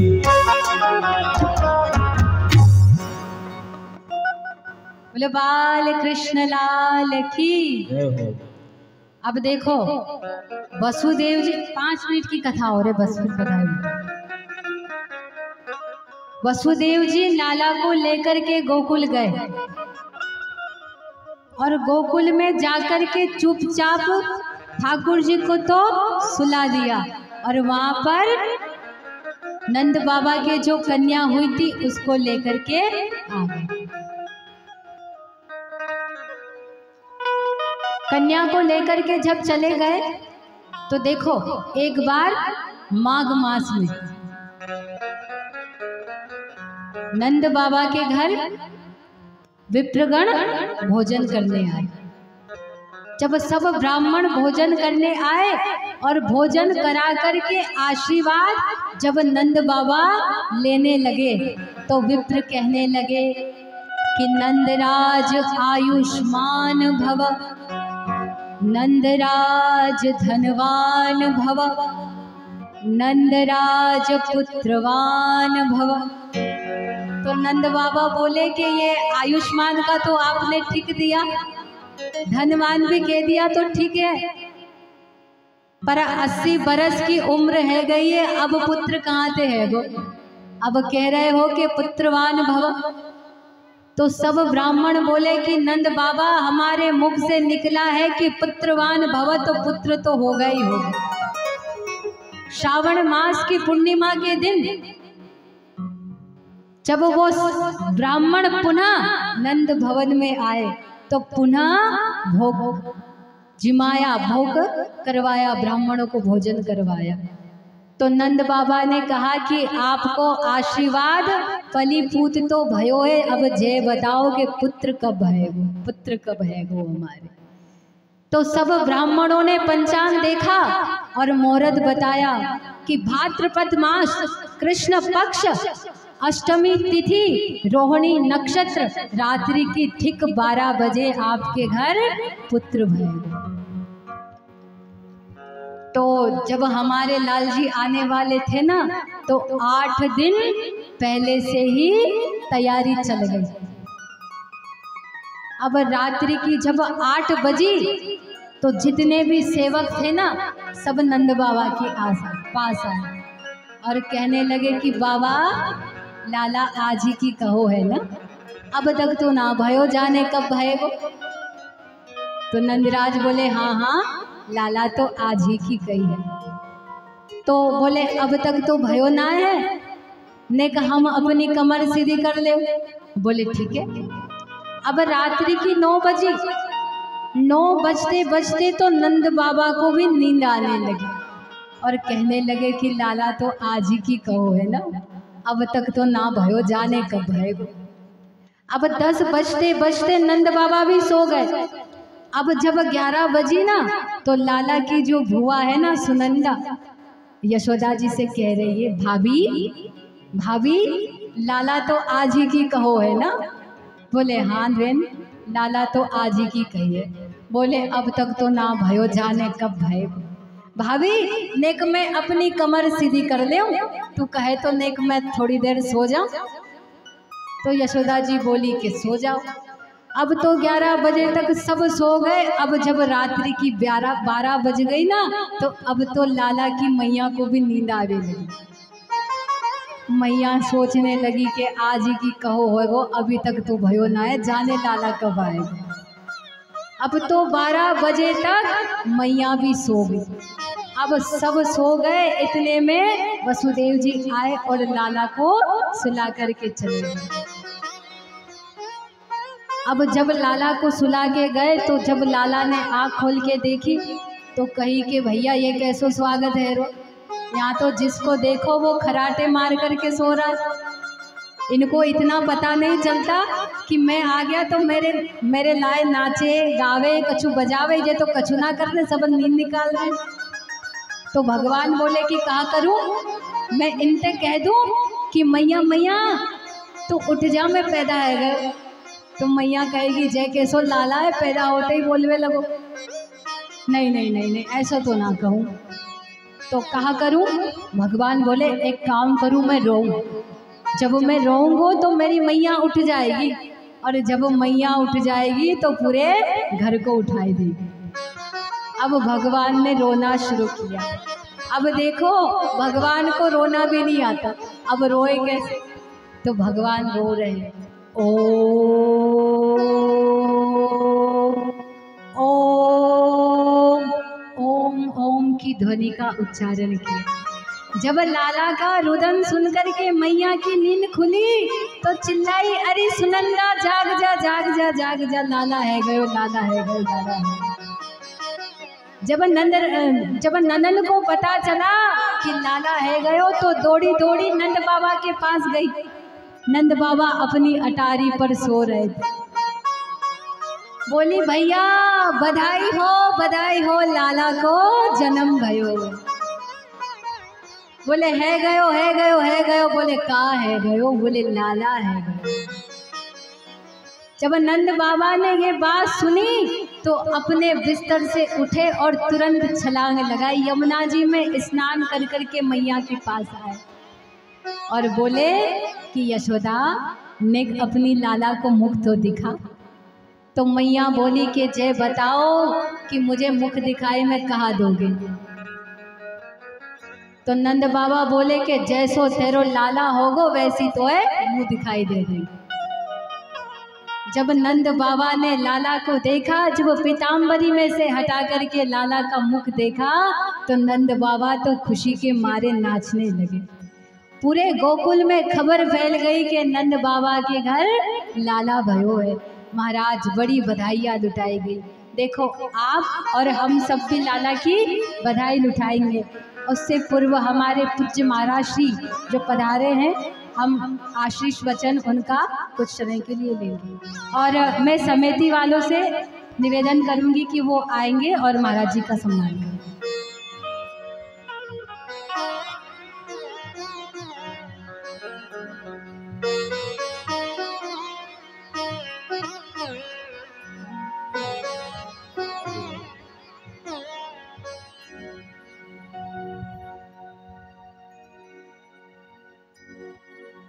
श्री राधे, श्री राधे, श्री राधे, श्री राधे।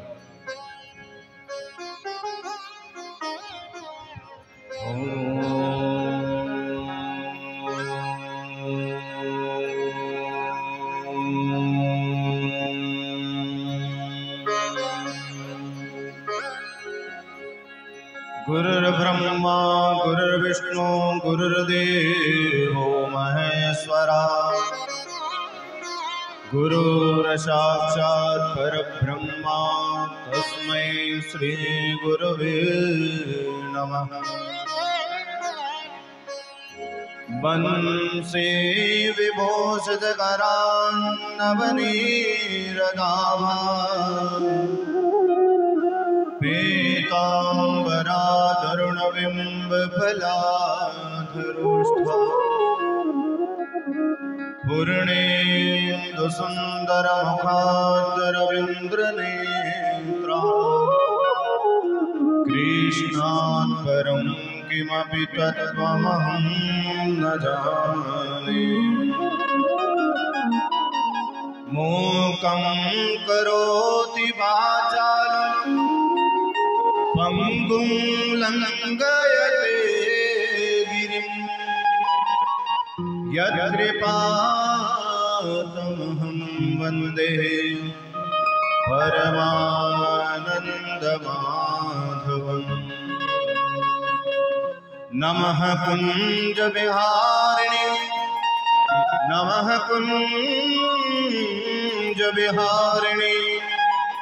स्वामी श्री हरिदासाय गुरूणां गुरवे नमः। लाख बार हरि हरि कहे, एक बार हरिदास, अति प्रसन्न श्री लाडले, तो सदा विपिन को वास। ओ मेरो मनमानक गिरधरो, श्री मनमोहन के पास, प्रेम व्याज बड़ो कि नाचो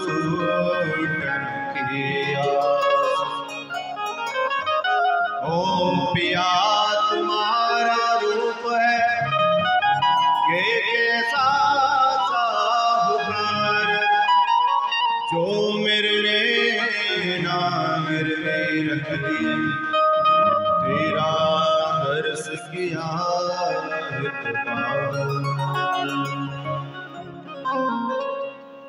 बोलिए वृंदावन बिहारी लाल की, सांवलिया सेठ की,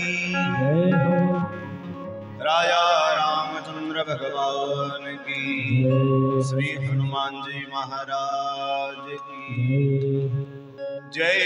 जय श्री राम, जय जय श्री राम, जय जय श्री राम।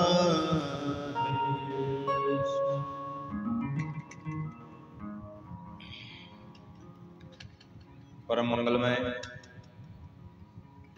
परात्पर कलेश्वर कारण करुणावरणाले मुरली मनोहर श्याम सुंदर की वांगमय मूर्ति श्रीमद् भागवत महापुराण उन आनंद कंद वृंदावन चंद्र के युगल चरणों के लिए ध्यान करते हुए श्री राधा रमण बाधा हरण अनंत कोटि ब्रह्मांड नायक उस परब्रह्म की कथा आप हम सब श्रवण कर रहे हैं। कृपया इन बच्चों को बिठाइए सबसे पहले, बिठाइए इनको।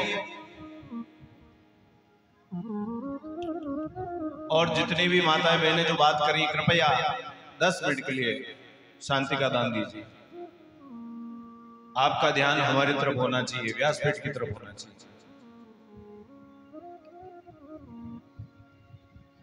कहते हैं भाग्योदयेन बहुजन्म समर्जितेन, एक जन्म का नहीं अनंत जन्मों के जब पुण्य उदय होते हैं तो ही इतना सुंदर अवसर हमें प्राप्त होता है। ध्यान दीजिए, ये फल साधन ते नहीं हुई, ये कथा रूपी प्रसाद, ये सत्संग रूपी फल साधन या साधना से संभव नहीं है। ये फल साधन ते नहीं हुई, ये कथा रूपी प्रसाद, ये सत्संग रूपी फल हमें कब प्राप्त होता है? बोले तुमरी कृपा पावे कोई कोई। जब उस परमात्मा की अहेतु की कृपा होती है ना, तो ये हमें भागवत की कथा श्रवण करने को मिलती है। प्रेम से को श्री राधे। कितना सुंदर आयोजन यहां पर हो रहा है। सबसे पहले तो मैं ठाकुर जी के चरणों में प्रणाम करते हुए, सभी विप्र देवताओं को प्रणाम करते हुए, और यहां जितने भी विराजमान मेरे प्यारे श्रोता हैं उन सभी को मेरा हृदय से जय श्री कृष्ण। अच्छा, मुझे अपना परिचय देने की तो कोई आवश्यकता है नहीं, क्योंकि शायद लगभग सभी जानते होंगे। 3 कथाएं तो मेरी हो चुकी यहाँ पे माता जी के मंदिर में हैं, और आपके यहाँ का 10वां ग्रह आई समझ में। 9 तो ग्रह होते हैं और 10वां कौन होता है? जमाई। तो मैं आपके यहाँ का 10वां ग्रह हूं। प्रेम से को श्री राधे।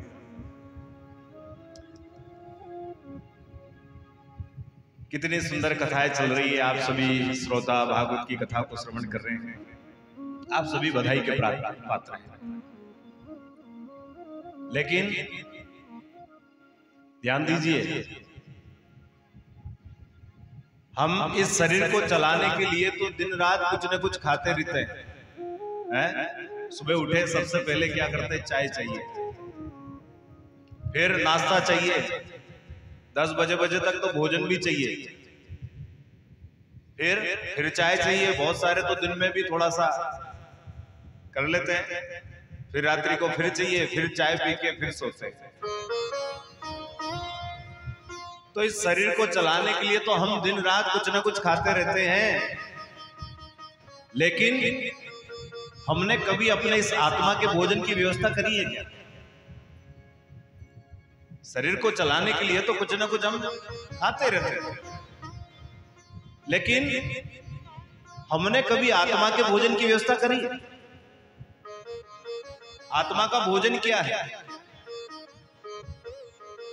ध्यान दीजिए, आत्मा का भोजन ये कथा, ये सत्संग है। यही आत्मा का भोजन है। प्रेम से को श्री राधे। सत्संग आप कर रहे हैं। सत्संग का मतलब क्या होता है? सत कोई और नहीं, सत वो परमात्मा बाके बिहारी ही है, जो हमें उस परमात्मा बाके बिहारी से मिला दे, वही तो सत्संग है। प्रेम से को श्री राधे। और कथा क्या है जिसे हम श्रवण कर रहे हैं? भैया, कथा वो है जिसे सुनकर के हमारे जीवन की व्यथा मिट जाए, वही कथा है। प्रेम से को श्री राधे। लेकिन इस कथा को कब तक सुनना है? बोले मुहु रहो रसिका भूमि भाव का, जब तक हमारी मुक्ति ना हो जाए तब तक इस कथा को पीते ही जाओ। आप कहोगे साहब कितनी बार पिए? 2 साल पहले पी रहे थे, उससे पहले 1 साल पहले भी पी रहे थे और फिर अभी पी रहे हैं, कोई नियम तो होगा? बोले नहीं नहीं नहीं, इस कथा का हम जितना रस पान करेंगे, जितनी बार इस कथा को पिएंगे, उतनी बार ही ये कथा हमें अंदर का सुख प्रदान करेगी। यही कथा है प्रेम से को श्री राम। और आप सब तो 7 दिन बैठ करके कथा को सुन ही रहे हैं। ज्यादा कुछ न कहते हुए, क्योंकि अभी आप सब यहाँ लाला का जन्म उत्सव भी मनाएंगे, आप हम सब मस्ती में झूमेंगे ना। यहाँ लुटाने की भी समिति वालों ने बहुत व्यवस्था कर रखी है, क्योंकि नंद बाबा के यहाँ पर जब लाला को जन्म भयो तो नंद बाबा ने बहुत कछु लुटाया भैया है कि पूत सपूत जन्यो यशोदा, इतनी सुन के वसुदा सब दूरी, देवन के मन आनंद भयो, पुनि गावत धावत मंगल घोरी,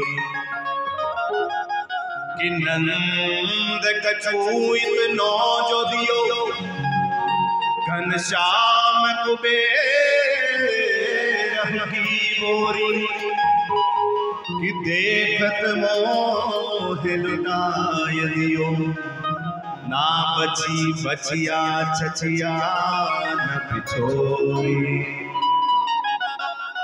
नंद बाबा लाला के जन्म की खुशी में बहुत कुछ लुटाते हैं। आप भी यहां पर लुटा रहे हैं ना? क्या लुटा रहे हैं? अपना प्रेम लाला को, अपना भाव कन्हैया को लुटाने के लिए ही तो बैठे हैं। देखो भगवान को चाहिए क्या? भगवान कोई रुपया पैसा धन दौलत नाती होते नहीं देखते हैं। भगवान को अगर चाहिए तो भगवान केवल एक ही चीज देखते हैं कि वो तुम्हारा मन कैसा है, तुम्हारी भावनाएं कैसी है, तुम्हारा प्रेम कैसा है। अगर तुम्हारा मन सच्चा है, तुम्हारा प्रेम अगर सच्चा है, तुम्हारी भावनाएं अगर श्रेष्ठ है, तो परमात्मा दौड़े चले आते हैं प्रेम से को श्री राम। ध्यान दीजिए, आज तो लाला का जन्म भयो है तो कन्हैया भी यही कहीं न कहीं होंगे, क्योंकि ये लदुना लदुना नहीं रहा है, आज स्वयं वृंदावन गोकुल बन गया है प्रेम से को श्री राम। ये मत सोचो कि वो होंगे या नहीं होंगे, उन्हें जहां बुलाओगे वो वही होंगे। अरे ये तो मेरे बांके बिहारी की महफिल है यारो, मुझे यकीन है आज वो यही कहीं होंगे प्रेम से को श्री राम। जहां कथा होती है वहां तो मेरे प्रभु आ ही जाते हैं किसी न किसी रूप में। इसलिए परमात्मा की कथा आप सब श्रवण कर रहे हैं बहुत भाव से। कथा मुक्ति देती है। क्या देती है? मुक्ति। लेकिन मुक्ति कैसे मिलती? अब आपने हजारों कथाएं जीवन में सुन ली, फिर भी आपके लिए विमान आया नहीं, मुक्ति हुई नहीं। हुई क्या?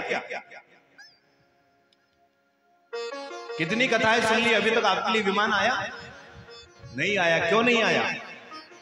इसलिए नहीं आया कि विमान का मतलब क्या होता है? विमान का मतलब होता है अभिमान।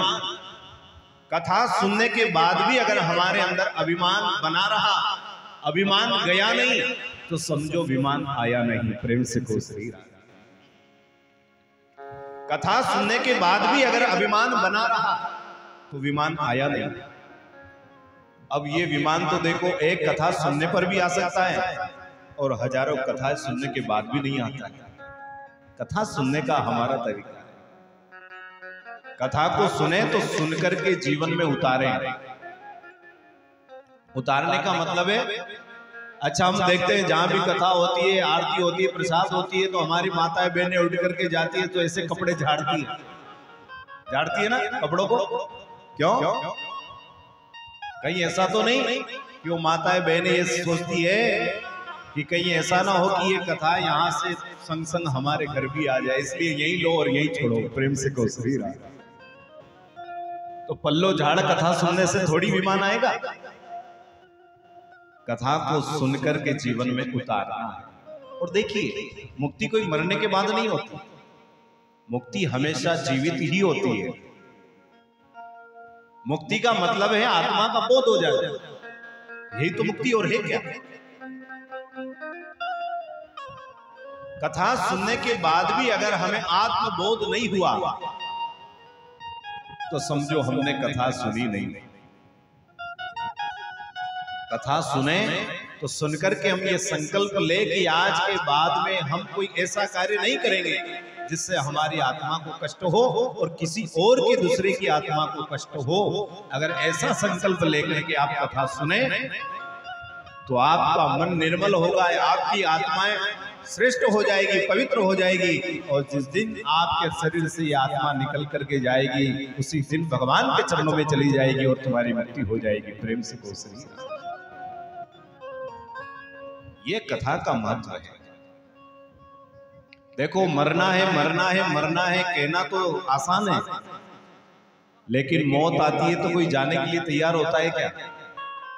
है सब टालने का प्रयत्न करते हैं। मरना तो सबको है, लेकिन मरना तो ऐसा मरना कि जीवन में दोबारा कभी मरना नहीं पड़े। मरना तो ऐसा मरना कि हमें जीवन में दोबारा मरना नहीं पड़े, यानी कि एक बार में ही हमारी आत्मा शरीर से निकल करके भगवान के चरणों में चली जाए, तो ही हमारा जीवन श्रेष्ठ है। प्रेम से कहो श्री राम। ज्यादा समय न लेते हुए एक बार आप सभी को लाला के जन्म उत्सव की बहुत बहुत बधाई हो। अच्छा, बधाई ऐसे होगी का है? देखो, सबसे पहले हमारी माता है। मैं कहूंगा कि मैया यशोदा को पतो चलियो, गोपियों को पतो चलियो तो मैया यशोदा को जाके बधाई देती है। तो गोपियां सब जाकर के मैया यशोदा से कहती है कि मैया बधाई है। तो आप सभी माताएं क्या कहेंगी? बधाई है, जोर से। फिर दोबारा आपका नंबर आएगा, है ना। जब मैं कहूंगा कि ग्वाल वालों को पता चला तो ग्वाल वाल दौड़ करके नंद बाबा से जाकर के कहते हैं बाबा बधाई है, तब आप सभी पुरुष वर्ग को जोर से बोलना बधाई। अब देखना है कौन कितनी जोर से बोलता है। परीक्षा है आप लोगों। देखो, आज जैसे ही ब्रजमंडल में मैया यशोदा के यहाँ पर लाला भैया, तो ब्रज की जितनी भी गोपियां हैं ना, वह को पतो चलियो तो महाराज सभी 16 श्रृंगार करके और सज करके आज देवालय में आ रहे हैं और आकर के मैया यशोदा से कहती है मैया बधाई है। ऐसे बधाई होगी क्या? पीछे वालों की तो आवाज ही नहीं आ रही। अरे चकाचक खा पी करके बैठे हो, अभी कोई आज एकादशी थोड़ी है। आवाज निकालिए प्रेम से, मैया बधाई है। पीछे वाले तो केवल यही है। अब आपकी बारी है, ग्वाल वालों की। नाक मत कटा देना। हाँ भैया, अब ब्रजमंडल के जितने भी ग्वाल वाल है उनको पतो चलियो तो महाराज सभी दौड़े दौड़े गए और नंद बाबा से कहते बाबा बधाई है, बाबा बधाई है। अब एक बार सभी मिलकर के कहेंगे बधाई है, बधाई है, बधाई है। आप सभी को कृष्ण जन्म की बहुत बहुत बधाई। और यहाँ पर जितने भी श्रोता बैठे हैं उनको भी बहुत बहुत धन्यवाद। कथा के जो आयोजन करवा रहे हैं यहाँ के समिति, समस्त ग्रामवासी, उनका भी मैं व्यासपीठ से बहुत बहुत शुभकामनाएं देता हूँ, उनको आशीर्वाद देता हूँ। भगवान उनको स्वस्थ रखे, मस्त रखे और भगवान उन पर सदैव ऐसी कृपा बनाए रखे कि वो ऐसे संस्कार निरंतर करवाते ही रहे। एक बार पुनः व्यासपीठ पर विराजमान हमारी प्यारी लाडली बिटिया साक्षी शुक्ला, जो 4 दिनों से आपको कथा श्रवण करा रही। कथा कैसी लगी? ठीक तो है?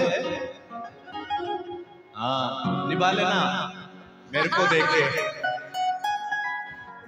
तो व्यासपीठ पे विराजमान हमारी सबसे लाडली बिटिया साक्षी शुक्ला को भी मैं व्यासपीठ से बहुत बहुत आशीर्वाद देता हूँ, शुभकामनाएं देता हूँ कि ठाकुर बांके बिहारी इसके हृदय में आकर के विराजमान हो और ये निरंतर ऐसे ही भागवत कथाओं की आप सभी के बीच में ही नहीं केवल पूरे संपूर्ण भारत वर्ष में भ्रमण करती हुई सबको कथा सुना करके और भार विभोग करती रहे, ऐसे मेरी शुभकामनाएं, बहुत बहुत आशीर्वाद है।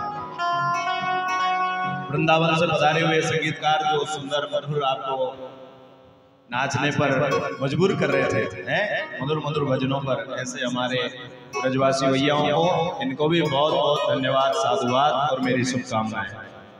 मेरी आवाज आप तक पहुंचाने वाले साउंड वाले भैया, इनका भी मैं बहुत बहुत आशीर्वाद देता हूं, शुभकामना देता हूं कि इनको भी परमात्मा स्वस्थ रखे। एक बार पुनः आप सभी का बहुत बहुत धन्यवाद, स्वागत। और आइए अब लाला की बधाई में चलते हैं, इधर भजन चलते रहेंगे, एक एक करके सभी आकर के लाला को जो भी भेंट पूजा करनी है, लाला के चरणों का दर्शन करना है करे, और जिसको भी नाचना है वो नाचिए। देखो, जो अपने बेटे की शादी में, बेटी की शादी में घोड़ी बैंड बाजे के सामने जो नाच लिया, उसका नाचना हमेशा के लिए चलता रहेगा। और जो भगवान की कथा में, लाला के जन्मोत्सव में नाच लिया, उसका नाचना हमेशा के लिए मिट जाएगा। प्रेम से कहो श्री राधे। तो आइए एक बार पुनः बहुत बहुत आपको धन्यवाद। जय श्री कृष्णा, जय श्री राम।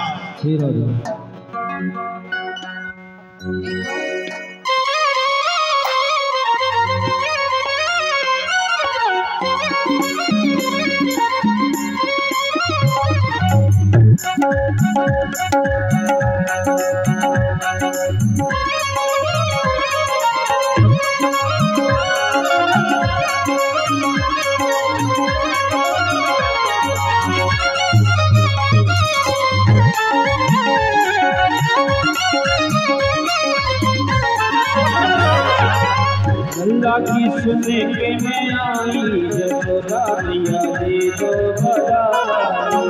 कृष्ण जन्म सुने आई, जसोदा मैया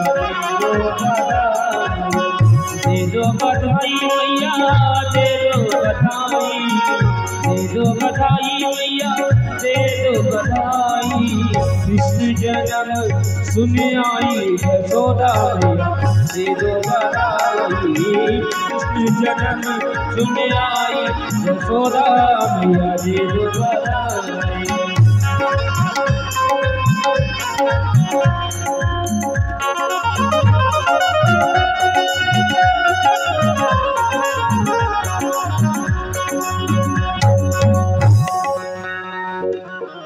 क्यों ये बधाई ऐसे बैठे बैठे कौन लुटाता? हम तो नहीं लुटाएंगे। खड़े हो जाओ, जब नाच पे आयो, बैठ पे आयो। और सुनो, जो सामने होगा उसको मिलेगी, जो साइड में खड़ा रहेगा वो रह जाएगा। हमारी गारंटी नहीं है, लेनी हो तो सामने आओ, और जो जितना नाचेगा उसके पास उतनी बधाई आएगी।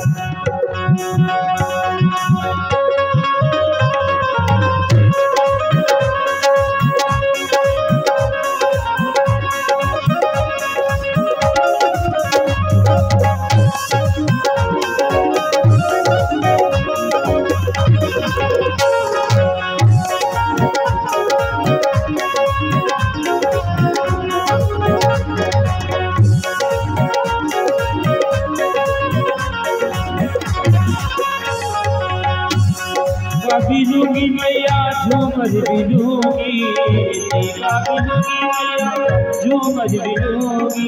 टीका बिलूंगी मैया झूमर बिलूंगी, टीका बिलूंगी मैया झूमर बिलूंगी।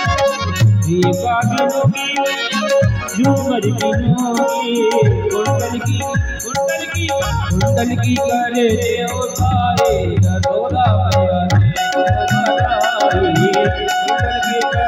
देव भाई, यशोदा मैया दे दो बधाई।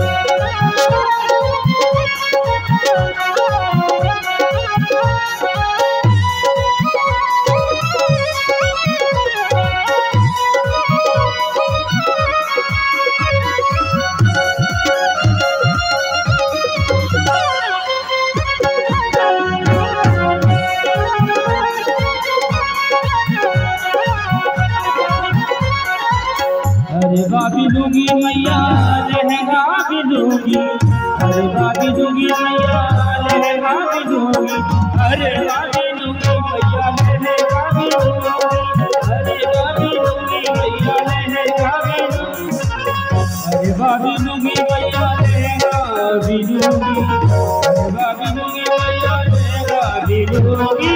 छड़ियों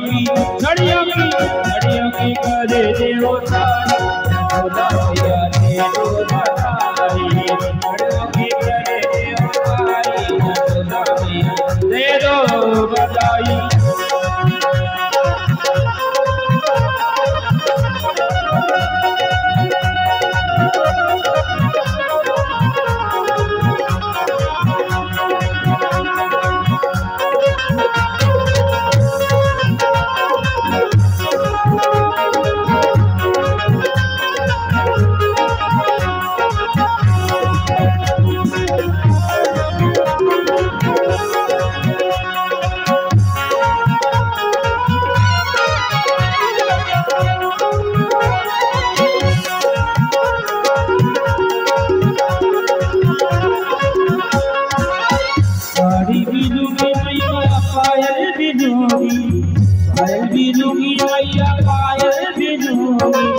पायल बिनूंगी मैया पायल बिनूंगी, जुआ की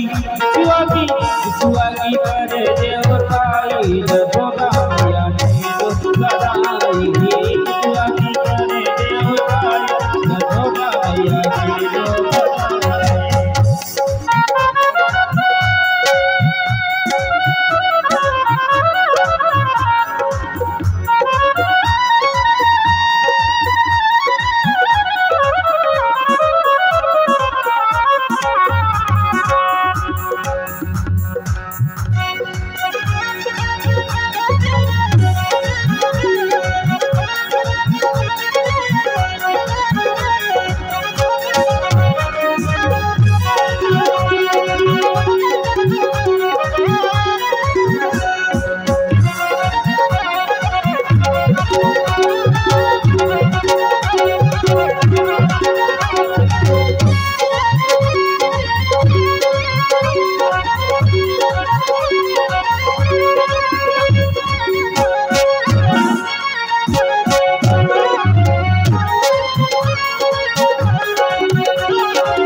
ब्रज में रही गए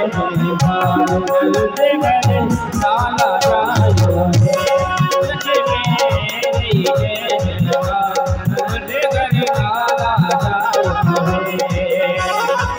लाला जायो है, यशोदा ने लाला जायो है, लाला जायो है, यशोदा ने लाला जायो है। ब्रज में रही है लाल नगर लाला जायो है, ब्रज में रही है लाल नगर लाला जायो है।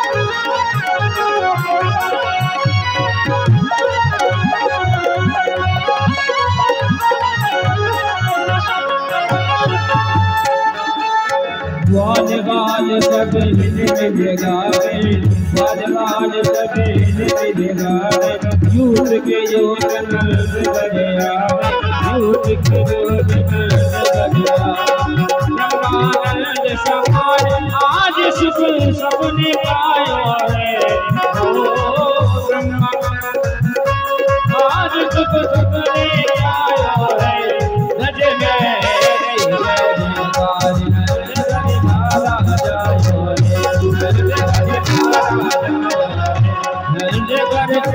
लाला जय।